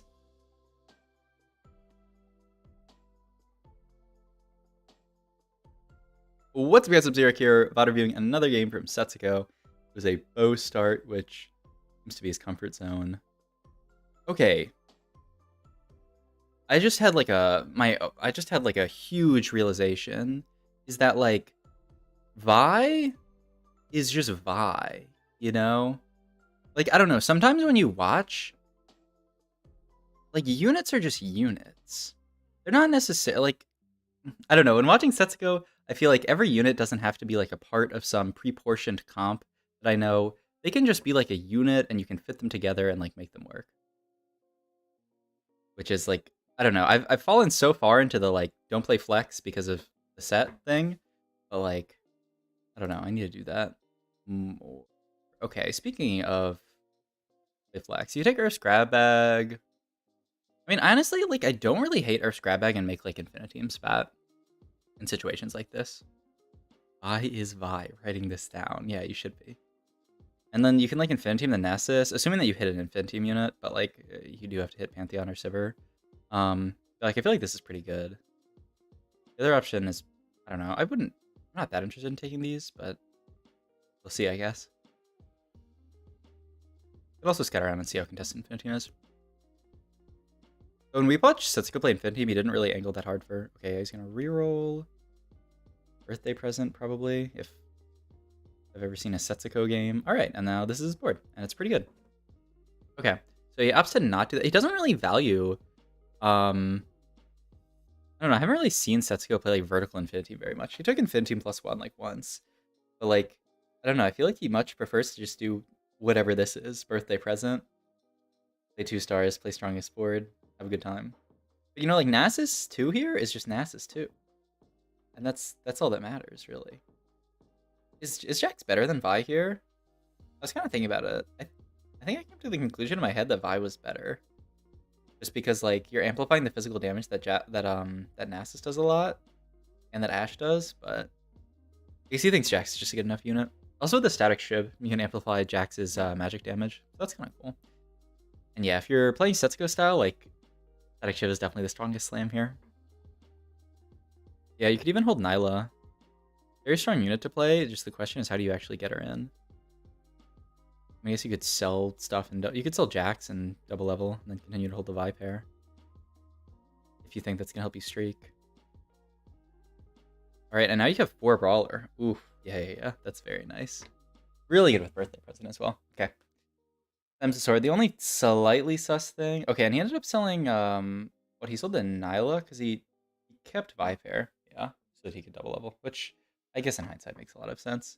I didn't even think about the possibility of hitting Renekton 2 playing 4 Brawler, but it's obviously very, very good. Question is, what's he going to play late game? And I think the answer is just like kind of whatever. Takes like this and gets like a Gunblade here, and then just continues to play this board. And it's, he's feeling fine, I think. Another Blitz too, but like, what are you actually doing with it? Oh, really? He's going to play Morg here? Like, the scary thing about playing Morg here is that she just doesn't...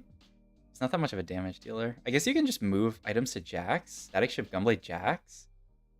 And a Static Shift there and then Gunblade Jax. He's not going to slam Gunblade because he doesn't need to. Because he's fighting someone with a really weak board. He's 4 streak here, so we can make income next round. Right? 2 + 1 + 5 is 8. Not bad. I mean, he could hold a Lee Sin here, but, like, I don't know. I'm pretty sure you just don't. But yeah, he loves this Morgana unit so much. Even with the Shred already, he still plays the Morgana. Kind of wild to me. And then I fully believe if he fights someone strong, he'll look to slam Gunblade. Yep. So he fights Sox, who is level 6 with Hacker. Ave leveled up with Hacker Gnar, and he's going to actually lose his streak here. What the hell? I'm sure he's mad about this. That is rough. Wait, Sox is 620 gold? My god. Did you get like full gold opener or something? I like full gold opener into win streak? That's insane. You could actually sell the Morg here. Guarantee you make 30, and he's going to do that. Yeah, he probably has econ very high as well. Oh, gets another Morg somehow. And extra gold. But now he can hold Riven, and it's fine. He could just play 6 Brawler if he finds Lee Sin again. It's his board. You just have to be careful about... Ooh, random Pike? Not a bad unit. Ooh, he actually sells the Pike here. And would rather just splash the Morgana and play Riven. I'm surprised. But I mean, I guess this gets him to a stronger board later. I don't know, I would just be playing Pike here randomly over Riven. I think he's a better splash unit, but I think he still wants to keep the possibility of playing 6 Brawler open, because if you do that the other way, then you hold Riven, but you don't make 30. So this is another way, is just prioring making econ. Is binary that bad here? I feel like binary is not that bad. Like, the other two are not that insane. I mean, like, Electro Charge is fine now, but, like, the stats on Electro... Oh, we can do a stat check real quick. Augments. Binary averages 4.47. Electro Charge here averages a 4.14. Oh, Electro Charge 3 is, like, way stronger than the other ones. Oh. Okay, maybe you could just take Electro Charge and streak then. You also have Static Shiv. Okay, maybe it should just always be Electro Charge then. I thought all the Electro Charges had bad stats, but I think it's just Gold has pretty bad stats, but Priz has, like, really good stats. Okay, so yeah, you can just take that then. Could have checked admin, but it was too slow, so now he has to sell it. That's fine. But I mean, yeah, ideally, especially if you have, like, a really good admin, like Team Heal or something, play this over the Morg, it could actually be a really big diff. Okay, gets this. Yeah, and it was this one. Oh, that's rough. I mean, don't you still take that one just for your current board strength? But yeah, he could have been playing LeBlanc on this board instead of this random Morg. Unless he thinks the Morg is better, but yeah. And then just win the entire game for free. But I mean, still very good augment, especially with Electro Charge, just keeping your frontline tanky. Getting kind of wrecked by this Kale plus... Wait, this Sonar World Archangel's blue buff? Okay, it's Lucky Loves, Lucky Loves. Okay. I was like, wait. But then I was like, wait, is it Lucky Loves? Yeah. Okay. So, reasonable. Is Sword Gunblade? He's probably just looking to play some, like, random AD garbage. Maybe you take, like, Glove for IE or Last Whisper. He's looking at Chain. Okay. Maybe he's looking to get into Warwick. I mean, Warwick is the most natural comp to play from here. It's a giant cow? I mean, okay. I guess you can play it. Better than nothing. Maybe he could sell it and make gold, but... Maybe he considers... Okay, so he actually just gets Fiora in here over the Morg. And then he moves Static Shift to the Jax finally. Double Trouble Kaisa. I think we saw in the stats that this wasn't insane, but it's not bad. Like I said, it actually has a positive delta, but like it's still one of the higher win rate comps to play with Double Trouble.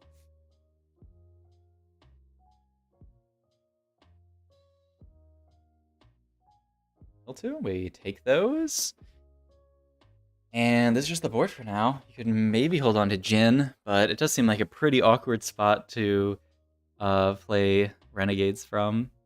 But you have the Camille, you have the Alistar. Like, it's not impossible, I guess. Right? Has to fight Sox again, who's still level 7 win streak. God, this Narcoff is so gross.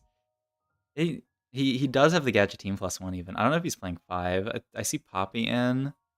And this Narth looks like it's taking like no damage, so he might have 5 gadget in.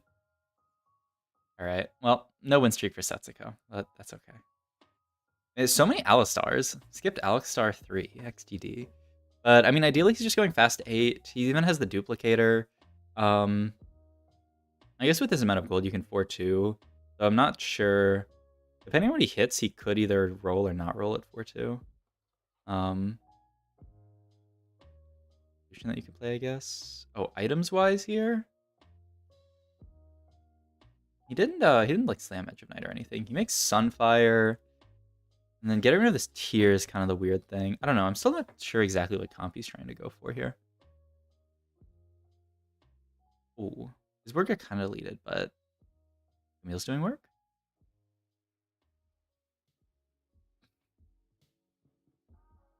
Not gonna respond to that message in chat. Alright, what do we got here? Stolen ticket, Cursed Crown, Oxforce Crown. Okay, he takes Oxforce immediately. Okay, I thought for a second. Ooh, Garen 2 is big though. And he has. He's actually okay, yeah. Like surely he's gonna look to hold mech stuff. He takes Oxforce Crown. I thought Cursed Crown could actually be a decent option, but like maybe he's just. I don't know. I am so afraid of taking this Cursed Crown. All right, and so this spot, it ends up actually just being a TF. And then he can Oxforce his Garen. Okay, that's kind of sick. And then, I mean, I assume you're going to get 4 Oxforce in later, but we'll see. You had to fight an Acel 2 with Zanya's Radiant Shojin. Okay, Nyla. I don't know why this Nyla's flying around the board, but okay. So it's this, so now he can get his 4 in. Okay. Random Blitzcrank for Brawler right now. I assume he wants to get to mech later, but he's not holding that Jax. Also, he makes Q-Cone here. I mean, yeah, it's a pretty good slam. Giving AP to the TF who doesn't really have any. And then, what does this sword become? Like Giant Slayer, I guess? Okay, takes another loss, down to 58. Okay. Not bad, though. He's got the Fiddlesticks to throw in with Cinder, which is nice. He has just the Cinder, which is nice. Still got the Duplicator, which he could use. I mean, he just makes Cinder too, actually. But surprised that he's still greeting it. Okay. No GS to be made. Okay, I guess he has to take a tier. I guess it'll be Protector's Vow. I mean, it could be Shojin. But I kind of want to make Protector's Vow and then save my other stuff. Okay. Now this is going to be more of his board. Okay, but yeah, he can get Spellslinger in here. Now he just plays the Fiddle. Okay, and he actually... Okay, he duplicates that, the TF. I mean, I guess he could make Edge of Night if he's afraid of some of those matchups. He's actually going to slam nothing here. And I guess his take is that, like with Oxforce, it's way too hard for him to also get in mech. So he's just going to play this Garen too, but he can't actually get in like mech as well. But yeah, I don't know. I'm a bit surprised about including Fiddle. I guess the question is like, if you weren't playing Fiddle, what would you play instead? Because like the idea is normally you can just have Cinder throw in Fiddle. Oh, it's really nice to have Cinder throw in these Viegos. The random Nico, not so much. Even the Syndra can like throw in more stuff, but like throwing in a Viego, because he's another unit with Oxforce, feels really good. Oof. He's taking some damage though, 36. I mean, triple Prismatic Lobby, kind of all on the table. Like, ooh. I mean, I don't know. I feel like there's no way you can actually cut this Garen too. Like, yeah, you could get in 6 Spellslinger, or 4 Spellslinger, which would be a big spike, but not really until you hit Echo 2. Like, I feel like you don't have Echo 2, you lose so much frontline. Also, you just sold Annie there. Surprising to me. Items-wise, yeah, GS looks good. Yes, Shojin Protector's Vow. Shojin Gargoyles. Protector's Vow, Gargoyles. Like Shojin Syndra. I guess you could go Blue Buff Syndra as well, but then that's gotta be like Shojin Gargoyles. Gargoyles Annie. Or Protector's Vow her. I guess you could even like Edge of Night Syndra. But I don't hate like a Gargoyle on Annie. Okay, I'm just rolling to improve his board. Still can't find Echo 2. Oh, second Q-Cone, Edge of Night. And then his backline just get one shot. Oh, that's kind of rough. Okay. So he's just trying to give TF a lot of AP to supplement the fact that he's not playing a lot of Spell Slingers. Okay. Yeah, I mean, I guess Gargoyles doesn't do that much. Oof. Okay, Viego 2. He actually cuts Duelist to play Viego 2. Wow. Yeah. I mean, there's actually not another Oxforce unit that he can really cut. It's actually kind of annoying. Because he has the 4 Oxforce, the Oxforce +1. Oh god, he's fighting a Kaisa 3 board? Yeah, I mean, this is like a... Not like generic TF board, but not like super ungeneric TF board, but it looks like he's... Okay. He actually finally wins a fight. And because of how much extra HP he had, he is almost at top 4 position. Oh, is Echo 2? I mean, yeah, now you could think about selling Garen. He sold off like all the benched units that he wanted to take Garen out for, so... Yeah, like he can't even... He doesn't have the 2 Spell Slingers to get in over the Garen plus the Fiddlesticks. But maybe he can get there. We'll see. As long as he doesn't die. Ribbon is 17 HP. If they take a bad loss, they will be under him. Okay, 2. Another Oxforce here could be interesting as well. Frontline. I was thinking Redemption here is pretty sick. He doesn't have a Redemption, right? You're just like... The problem is, like, you don't really have a good unit to Redemption. Like, all these units run away. I guess, like, Annie. Doesn't even hold the Nico. Oh, second Oxforce? He just needs to find Fiora. Or once for Fiora. Okay, no Fiora. Oh, good. That's smart, though. Because, like, this might be his last fight. Just holds the Viego on bench. Because, like, he needs to have good units to throw in. We love Oxforce. We do indeed. Those fights. Ooh. Oh my god. Edge, and that player's alive. It's a 5th.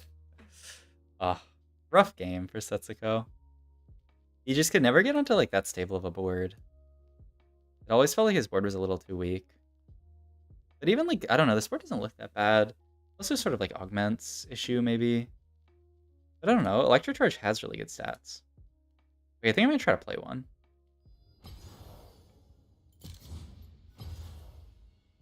I don't know. I don't play this TFT game anymore, but let's play some games and learn. We are not playing for LP whatsoever. We are playing for knowledge. And yeah. And then after this, I think I'm gonna go do my TFT study group, which I don't know, maybe I should just do off stream. Because I don't know, I do it. I can ask one Garchomp.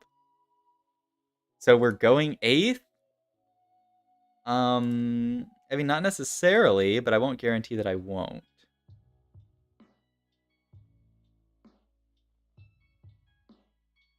But at the end of the day, it doesn't matter if we go 8th. Because we're playing for knowledge, not for LP. LP is fate. LP doesn't help us in the tournament on Saturday. But you know what helps us? I don't care if on stream. I'm not playing Saturday. Oh, that's true. What's the no ads VOD extension? What's it called?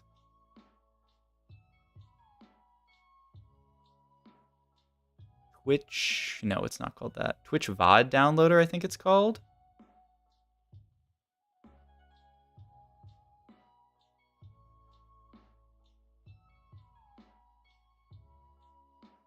Yeah. The main thing it allows you to do is like actually download VODs, but you can also use it to just open up a thing. But yeah, it's called Twitch VOD downloader. It's pretty helpful for stuff like that when like you're gonna get infinite ads.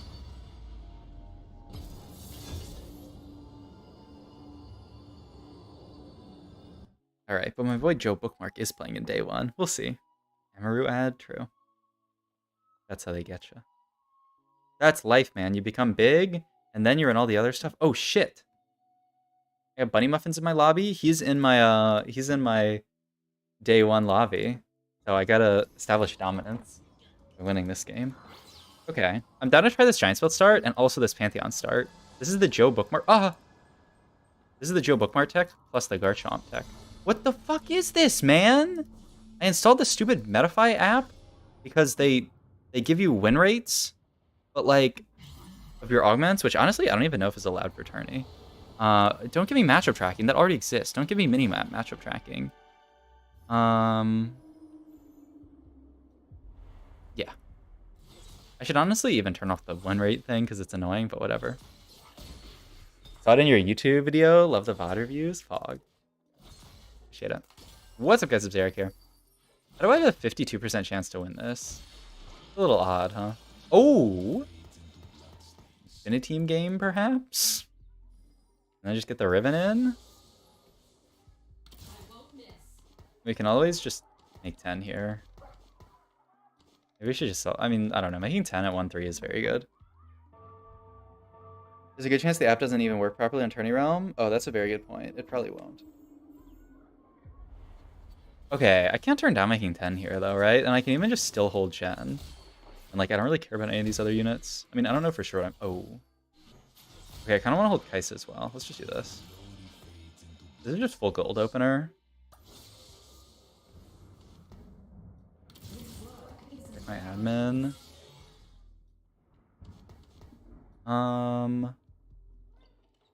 It's not bad. Okay, let's make 10 here. I guess theoretically I can make 20 here. I probably don't really care that much to make 20 though, actually. I really want to hold on to this Shen for potential Infinity Team opener. How much gold do I get here? Yeah, it's enough to make 20 if I sold this stuff. I don't really want to sell this stuff. Thanks, Meta TFT. I mean, I already have the Giant's belts. But yeah, some Fireboard doesn't look bad here. Oh, this is too much. I need to get rid of this. It's like, this is information overload. But yeah, I'm down for just some Fireboard. Seems fine. Oh, we hit Sivir. Fog. Get out. Okay, let's just do this. And as a frontline and backline portal, we could hold on to Kaisa for a sec, because we're not really committed to anything. We definitely still want to make 10. But yeah, let's just do this for now.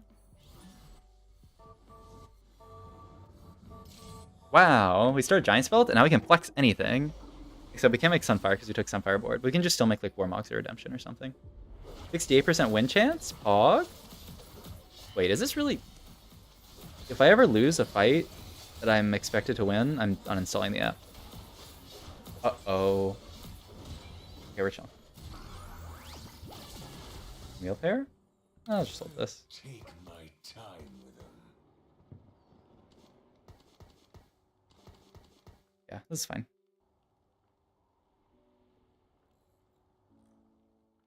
Wow. I forgot how slow real TFT is. Wait, did I see someone else on Infinity? Me? Yeah, I'm pretty sure I just saw myself. Okay, cool.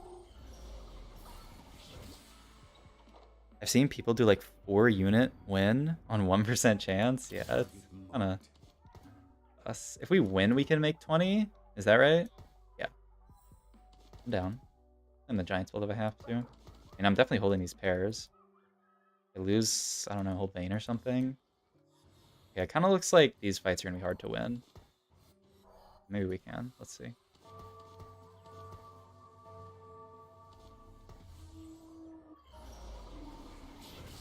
I'm gonna slam Giant's Belt here if it can actually swing a fight. I mean, I know there's 3 units, but like, if Thrill. Kind of scary. At least we have Sunfire into the Thrill. Oh, nice. I mean, okay, we're obviously chilling. Nice, got to make 20 here. I mean, we shouldn't really expect a full win streak. What do you guys think about Zephyr Slam on Infinity Team Stage 2? Because get free frontline anyways.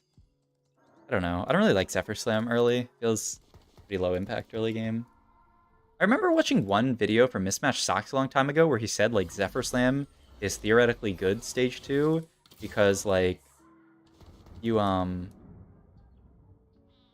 because like they have you're Zephyring like the larger percent of their team.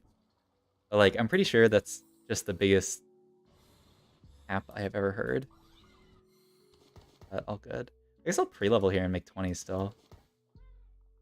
I don't know, I guess I still want to hit both of these pairs.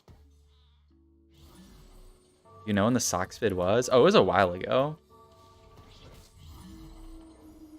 Zephyr's in stage 2 is actually meta in set 2, but Zephyr's an extra second in Cloak and Belt Stock. Oh, it was definitely not set 2. I was not dialed into TFT set 2. Wait, how long have you been playing the game, Garchomp? You've been playing forever? 15% win chance? We win these though, right? Oh, it's Illusion 2. It's such a 15% win chance. But I mean, I don't know. Free level here still seems pretty free. Jacks. End of set 1? Oh, pretty cool. A good loss. We can take the Last Whisper, but like I was saying earlier, I don't have to prio Last Whisper that high. I could also take this Shen with Warmogs, but I don't know if I'm going to get it. I guess that's my number 1 take, though.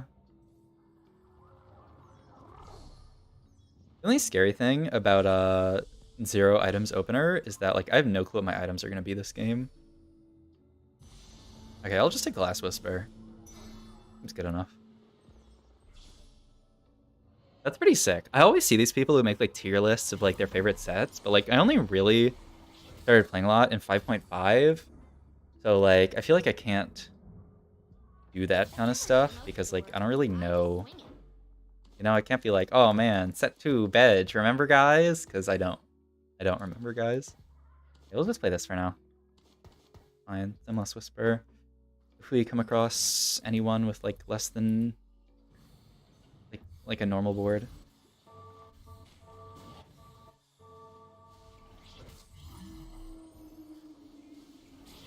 Hearing something outside my house, and I don't know if I should be Monka Est.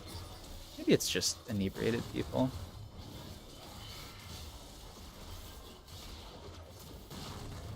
Oh, they got their thing where they can't them items. That shit is so annoying. This with Brawler, fine. Maybe there's a role I could have held like Draven. I like set 2, but it was the lowest TFT player base ever was. Oh really? Interesting. Right, we just make 40 and chill. Ideally we lose this one and get our 3 loss streak. But wait, I'm gonna lose to everyone. Huh. What is this? Hello? Add another effect? They just haven't chosen it yet, I guess?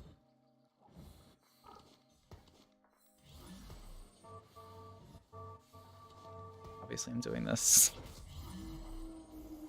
5 cost Lee Sin, kick out of the map? Oh, I've heard about that. I never got to play against it though. 2% win chance? I mean, yeah, it's kind of hard to deal with this Blitzcrank. We need some 2-star units, man. Like Kingdom for a 2-star unit. But hey, at least we're not too low HP, though I guess we're getting 4-0'd here.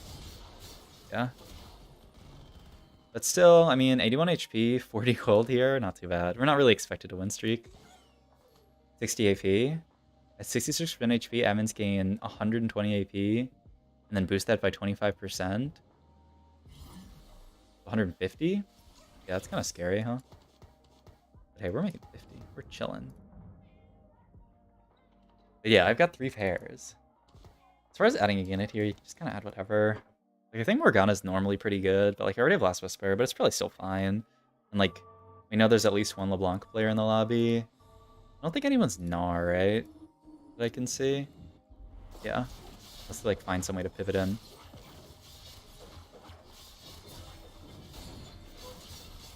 Orba? Orba? Rod? Can just be Gunblade. Orba? Okay. Oh wait, you just hit like infinite pairs. Pog. Orb? I guess, oh yeah, hold Rel pair as well. Okay. And we got 2 2-stars out of this. Okay, we kind of got it all for free. Don't need this. I think I'm lost streaking. I might as well keep my lost streak up. Can't say I'm Sunfire. Probably just Gargoyle. Gargoyle's fine. I'd put it on Panth, but we're so close to this 2-star.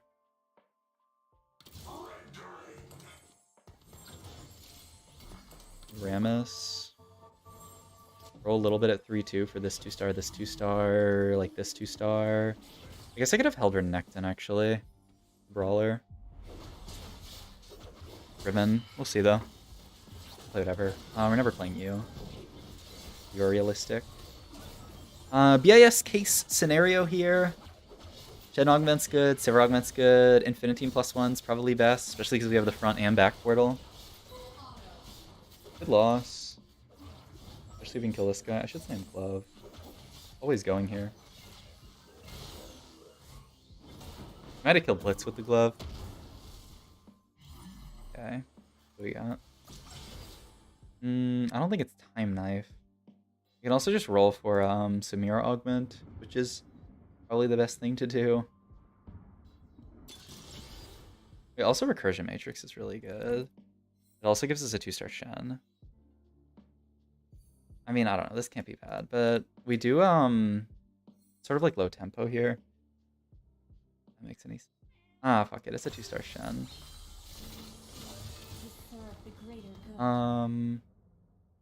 Let's like roll once or okay. Yeah, that's probably good enough.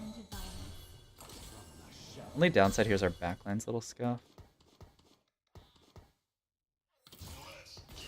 Raven in here.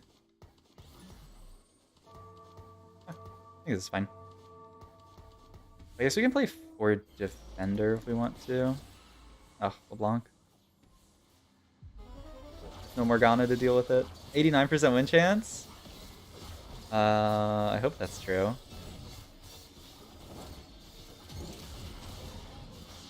He needs to get stuck harder on front line.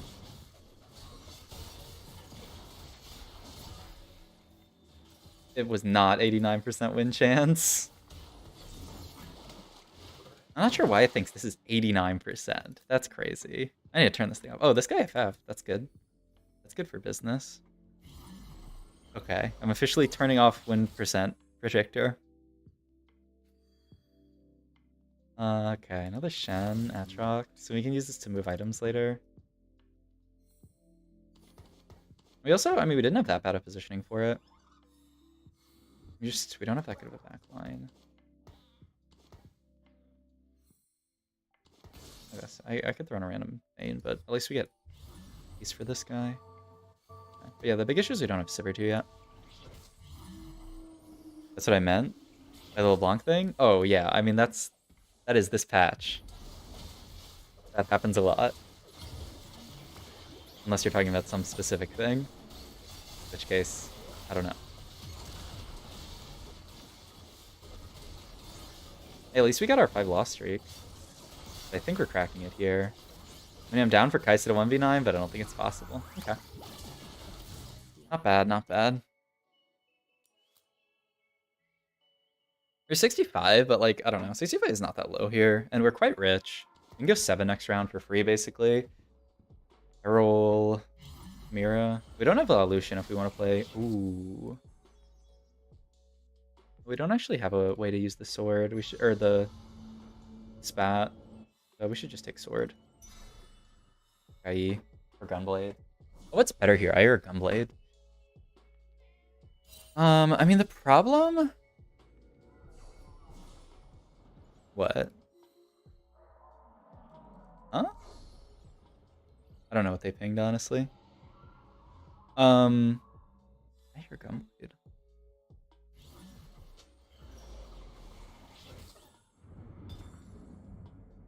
Okay. Definitely have to level here. Random Atrox can't be bad.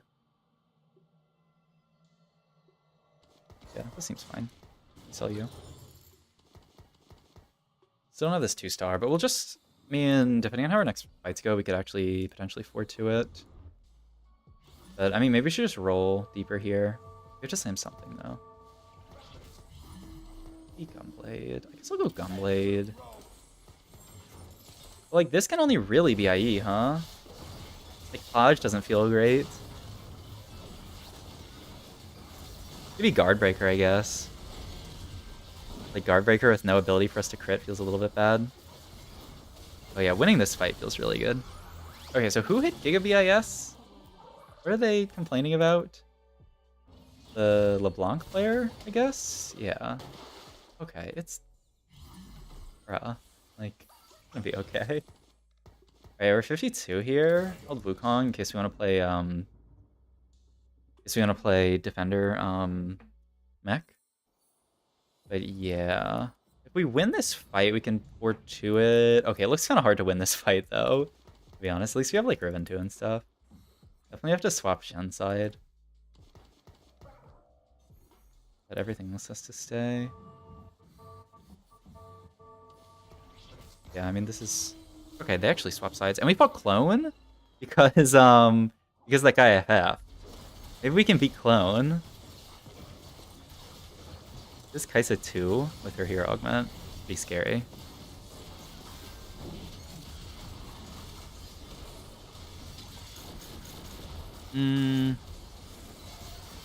At least it's a good loss. Okay. 56 here. I'm making 51. I have 6 gold on my bench. I don't know. I might still be able to afford to it. We have our entire front line upgraded already, and we can just leave these in for a while. Yeah, I was curious, like, what happens if we hit Saber 2 here? I mean, we probably have to make it. Get you. We get Ramus in. I need more damage. I need to hit Samira and stuff. But yeah, I guess I have to make Saber 2 here. I don't really see how I would not. I have 2 open slots already. Like, this could just be 4 defender right now, but I wanted the extra damage. But now that I have Sivir 2 being duplicated, it's okay, I guess. I can't play you.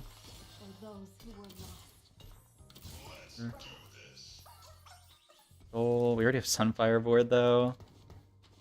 I have 67 here. I'm pretty sure I can just level. Double Last Whisper. Probably not. I'm static. And just put it onto okay, static's not even that bad here. Just I'm static and it goes on TF. Kinda like that. Oh fuck, man. This is my best bet. Yeah, we're gonna get LeBlanc to lot this game.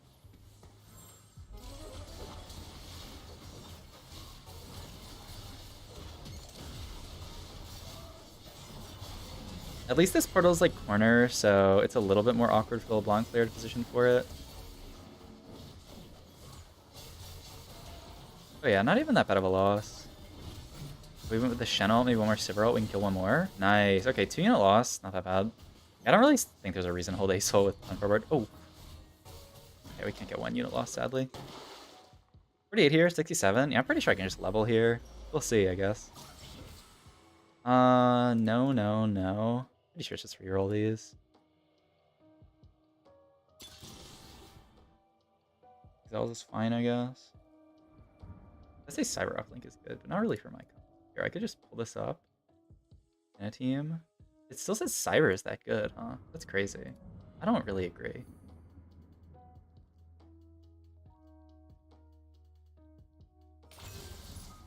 Okay, kind of wasted a lot of time on that. Hopefully it doesn't bite me. You're very good. Okay, I don't need...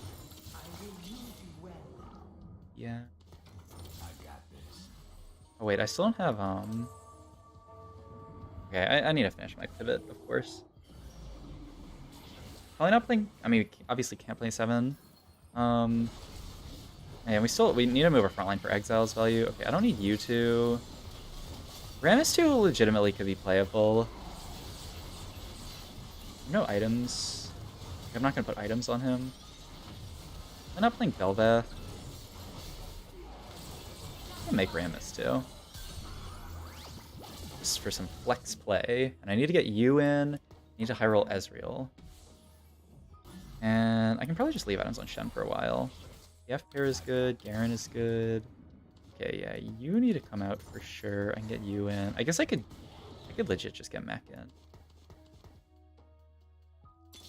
Oh, beautiful. They don't know what they're up against. Get you. Just a little awkward, and you don't need to be in at all. I can just play you for now. We have Mac.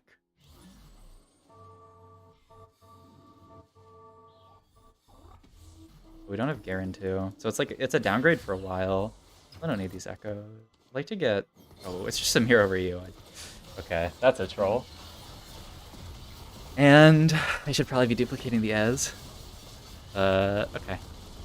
Outside of that, I like our board.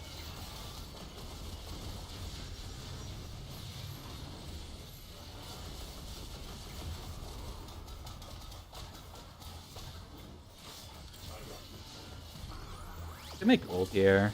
Level 8. I think I'm just gonna hold this stuff. Stay open. Oh, I mean, we are unlikely to get that, but imagine if we did. Okay, there's another thing that's really good for us if we could potentially get it. If we can't get that, I'll be a little sad. Okay, this is honestly still really good. Warmogs plus IE. Yeah, I like that a lot. We need to find a replacement Sivir. Where LeBlanc 2 just sits in place, doesn't move an inch, and out lifesteals your entire board. Oh yeah, I mean that's the set. Cyber procs on clones. Oh right, it procs on clones if the cloned unit has items. That's why it has pretty good stats in this comp. It's really weird though, like that. But like I would get Cyber on both of these if they get cloned. Okay, I'm pretty sure Ezreal clone is gonna do more than Sivir, so let's just do that. Okay, bits. Yeah. I mean, we're gonna have to roll at 5-1 anyway. Like, this board can't really... I can't really sit on this board. No way. But we can chill for now. Put this in, please. Probably never playing Ashe. No. I could still Leona. Burning a hole in my pocket. Let's do it. I don't know. If somehow we win this next two, I'm down to fast 9, but... I don't know. I think our board's beast, but I don't think it's insane. Like, we're carrying a Sivir, too. I mean, maybe this lobby's just turbo weak. I'm down for that. I mean, actually, like, the Sunfire board value with Ezreal is kind of sick, huh? We also hold this Lucian, I guess, but, like, only if we get Infiniteam spats. It's not going to happen. I'll sell this for Econ later. But yeah, we want to hold the Garen, because he will just be better frontline eventually.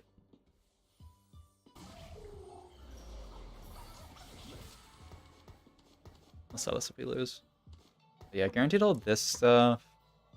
I mean, it could just be as easy as cut you. It could just cut you and get Garen in. It could also be cut. But then how are we getting Mecha in? It would have to be like cut, which feels pretty bad.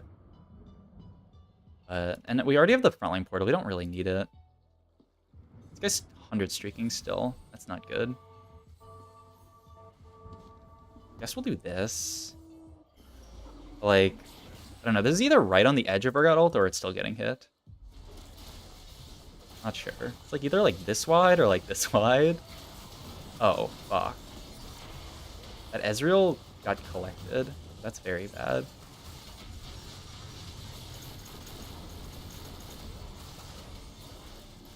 The Urgot never ulted, so it's whatever.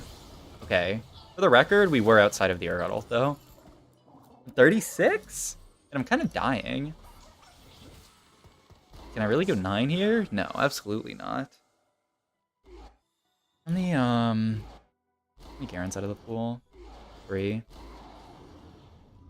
Only 3? It's not that bad. Yeah, we definitely have to roll here, though. And it's just going to be cut you, and then cut you for random 5 cost if we 5-1 that we want to play. But outside of that, this is just the board. We want to move these items to Samira 2, ideally. Yeah, if we had won that fight, we actually could have gone 9. But, like, I don't know, after losing that fight, I feel like, no way. We need a better board so we don't die. 1 item component. So it's like giant spells, but like, yeah, we obviously can't build anything. Gets too good. And build you, why not? Sivir 2. Yeah, I'm not gonna hit TF3. I mean, guess I could.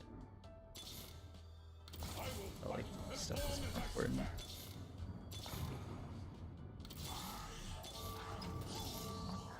I needed Samira too here.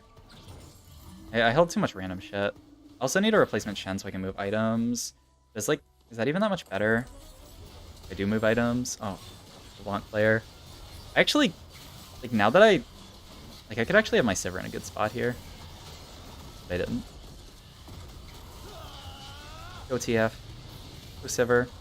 Go frontline. Oh, this Pike is really obnoxious. Yeah, okay, I shall just kill everything. And that's expected. I didn't position well for this. Too busy trying to roll down. At least I didn't take too much. Like, honestly, kind of a steal that I got out without taking a ton of damage. I didn't position for her. Yeah, that's Samira too.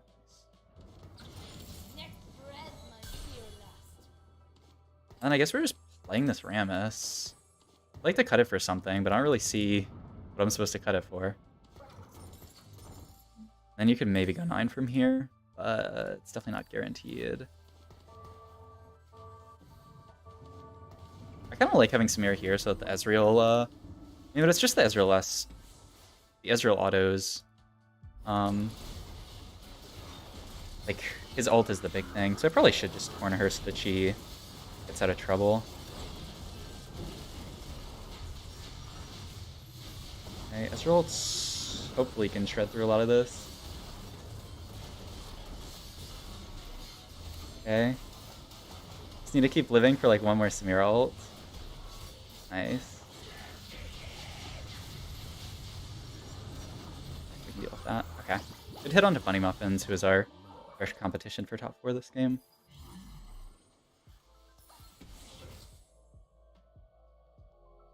Yo, what's up, Lucky Sauce? Down for spell? I don't know. I mean, it's awkward with exiles, and I don't even really care that much about this one, so probably not, right? Static chip is not that good. Oh, can I just dodge this? How is this guy still win streaking so hard? I guess their board just good.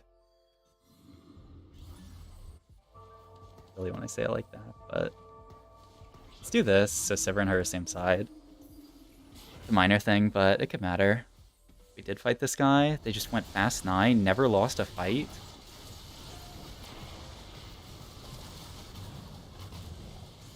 We actually ended up letting Samira be stuck in that ult, which isn't ideal. Oh, good Rammus ult, though. My god, this Rammus unit. Oh, we beat him, like, really hard. Okay, I'll take that. W Flame guy streaking. But yeah, I'm still, like, their board doesn't look that insane. I think ideally we want just, like, another tank item here. Finish out our tank items. There's another gargle instead of another. Wait, I don't actually know what's like more effective, but like we have the shield, so it's probably, I don't know. Like what's actually better here, second gargle or second Warmogs? Yeah, this Rammus 2 unit, I've kind of been sleeping on him, but he actually did work there. Okay, this W Flame guy's win streaking. Oh yeah, their board looks pretty good. Uh oh, that's not good. That's not good at all. I'm fucking dead. Okay. And this guy hit LeBlanc 3? Wait. He might legitimately be bot 4. We fought Clone, that's high roll. Got out of the Shroud and probably the Urgot ult, but like, I don't know. It's a hard fight to win. Very hard fight to win. Their board is so capped. Okay, I guess they just went fast 9 with this setup. Makes sense. Okay, hopefully Ezalt can help us kill enough. Oh, we killed like nothing. Ah, fuck. Top 5? But how are we playing for better than... I mean... Oh, top 4. Lit. Money Muffin just died. Cool. We have to fight LeBlanc 3 here. That's fine. That's doable. That is very doable. They have a Vex 3 as well. What the heck is that board? Kind of sick.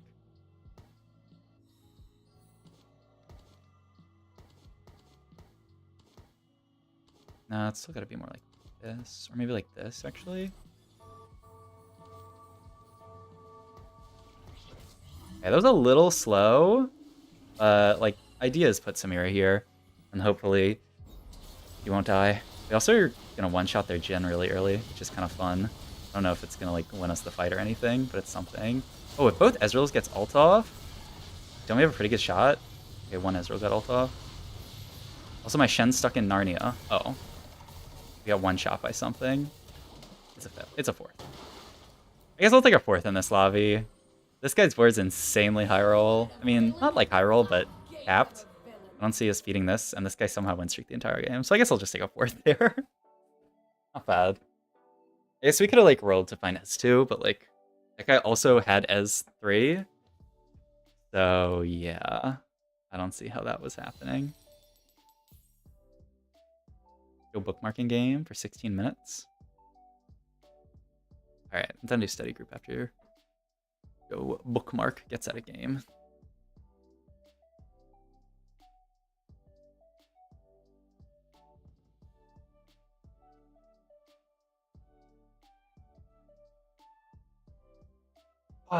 Or he's probably gonna say, "Oh, I don't even need to focus. I don't even need to focus on this game. I'm down to start now." But that's cap. This guy be capping. Okay, that was a pretty good Infiniteam game. This is just how Infiniteam games tend to go, I think. And like, yeah, we gotta. I mean, this guy being in the lobby. I mean, we just had to hope that they fought them, and then maybe we would have been okay. But not easy. And this guy's board ended up pretty capped. Like someone was talking about, they did hit really good in slot LeBlanc. And they also had really good admin. Yeah, it was pretty gross. And then I don't really understand how this guy win streaked the entire game, to be quite honest. But I mean, of course, a fourth. We'll take those. What was Bunny Muffin's Jax build? Yeah, this is still like NA Jax build. I don't know. I need to test CN Jax build and see how good it is. Because like, honestly, they're popping off with it over there. But I mean, he did end up hitting Jax 3, Relentless Assault, so like it should be pretty good. Ez greater than Sivir 2 with items 100% of the time? Oh yeah, probably. But I had to move items to Samira. Like if you move items to Ezreal there and then you have your item stuck on Ezreal 1, you're not going to have a very good time. So that's why we left items on Sivir. And then when we rolled down, we moved them to Samira. But yeah, maybe I could have taken uplink. Because yeah, it's like slightly bugged, where you do get uplink value on the clone, but only if the unit being cloned has items. But both of our units being cloned had items. So maybe I could have done that. I also wish I had another Shen so I could have moved items to Garen, but like, I don't know. Would that have made that big a diff? I don't know. Also, okay, Rammus is like kind of a real unit. I was a Rammus hater for the longest time, but like actually, it's not that bad. All right, how many subs we got? 105? Oh, I just realized I did that entire game on my VOD review view, but that's, I mean, no diff. Okay, I think I'm gonna turn off stream though. Oh shit, sorry Kaiser OO. Hey, what's up, man? First time catching you live. I think I am gonna hop off. Because we're gonna go do our study group, and I think most people tend to not watch that stuff that much. Like viewership goes down because people want to watch me play the game, which is fair. And then I can just, you know, chill, do that. Sorry, Nissa as well if you just popped in. But yeah, thanks for watching. It was a fun stream. If you haven't hit the follow button yet, please do. If you haven't subscribed, please do. Yeah, we'll be live tomorrow. Tomorrow's Friday. Tomorrow's the last day before Mecha Cup. So gonna get some last minute practice and prep in. I still don't feel infinitely comfortable in this patch. Maybe I'll play tomorrow. Like, hopefully tomorrow I don't have that much work during work. And then I can just like play Infinite during work. And like, I don't know. I still like, I'm pretty comfy on this Infiniteam comp. But like, I wish I had done better than a fourth this game, but I guess this game's just a fourth. But yeah, I want to get comfy on other stuff as well. But yeah, thanks for tuning in the stream. It was fun. And I'll see you guys tomorrow for a bit of a longer stream, though I'll try to get a lot of sleep on Friday so that we can have a good Saturday performance in Mega Cup, which should be super, super hype. And we will do our best. I'll try to get you guys proud. But yeah, thanks for watching.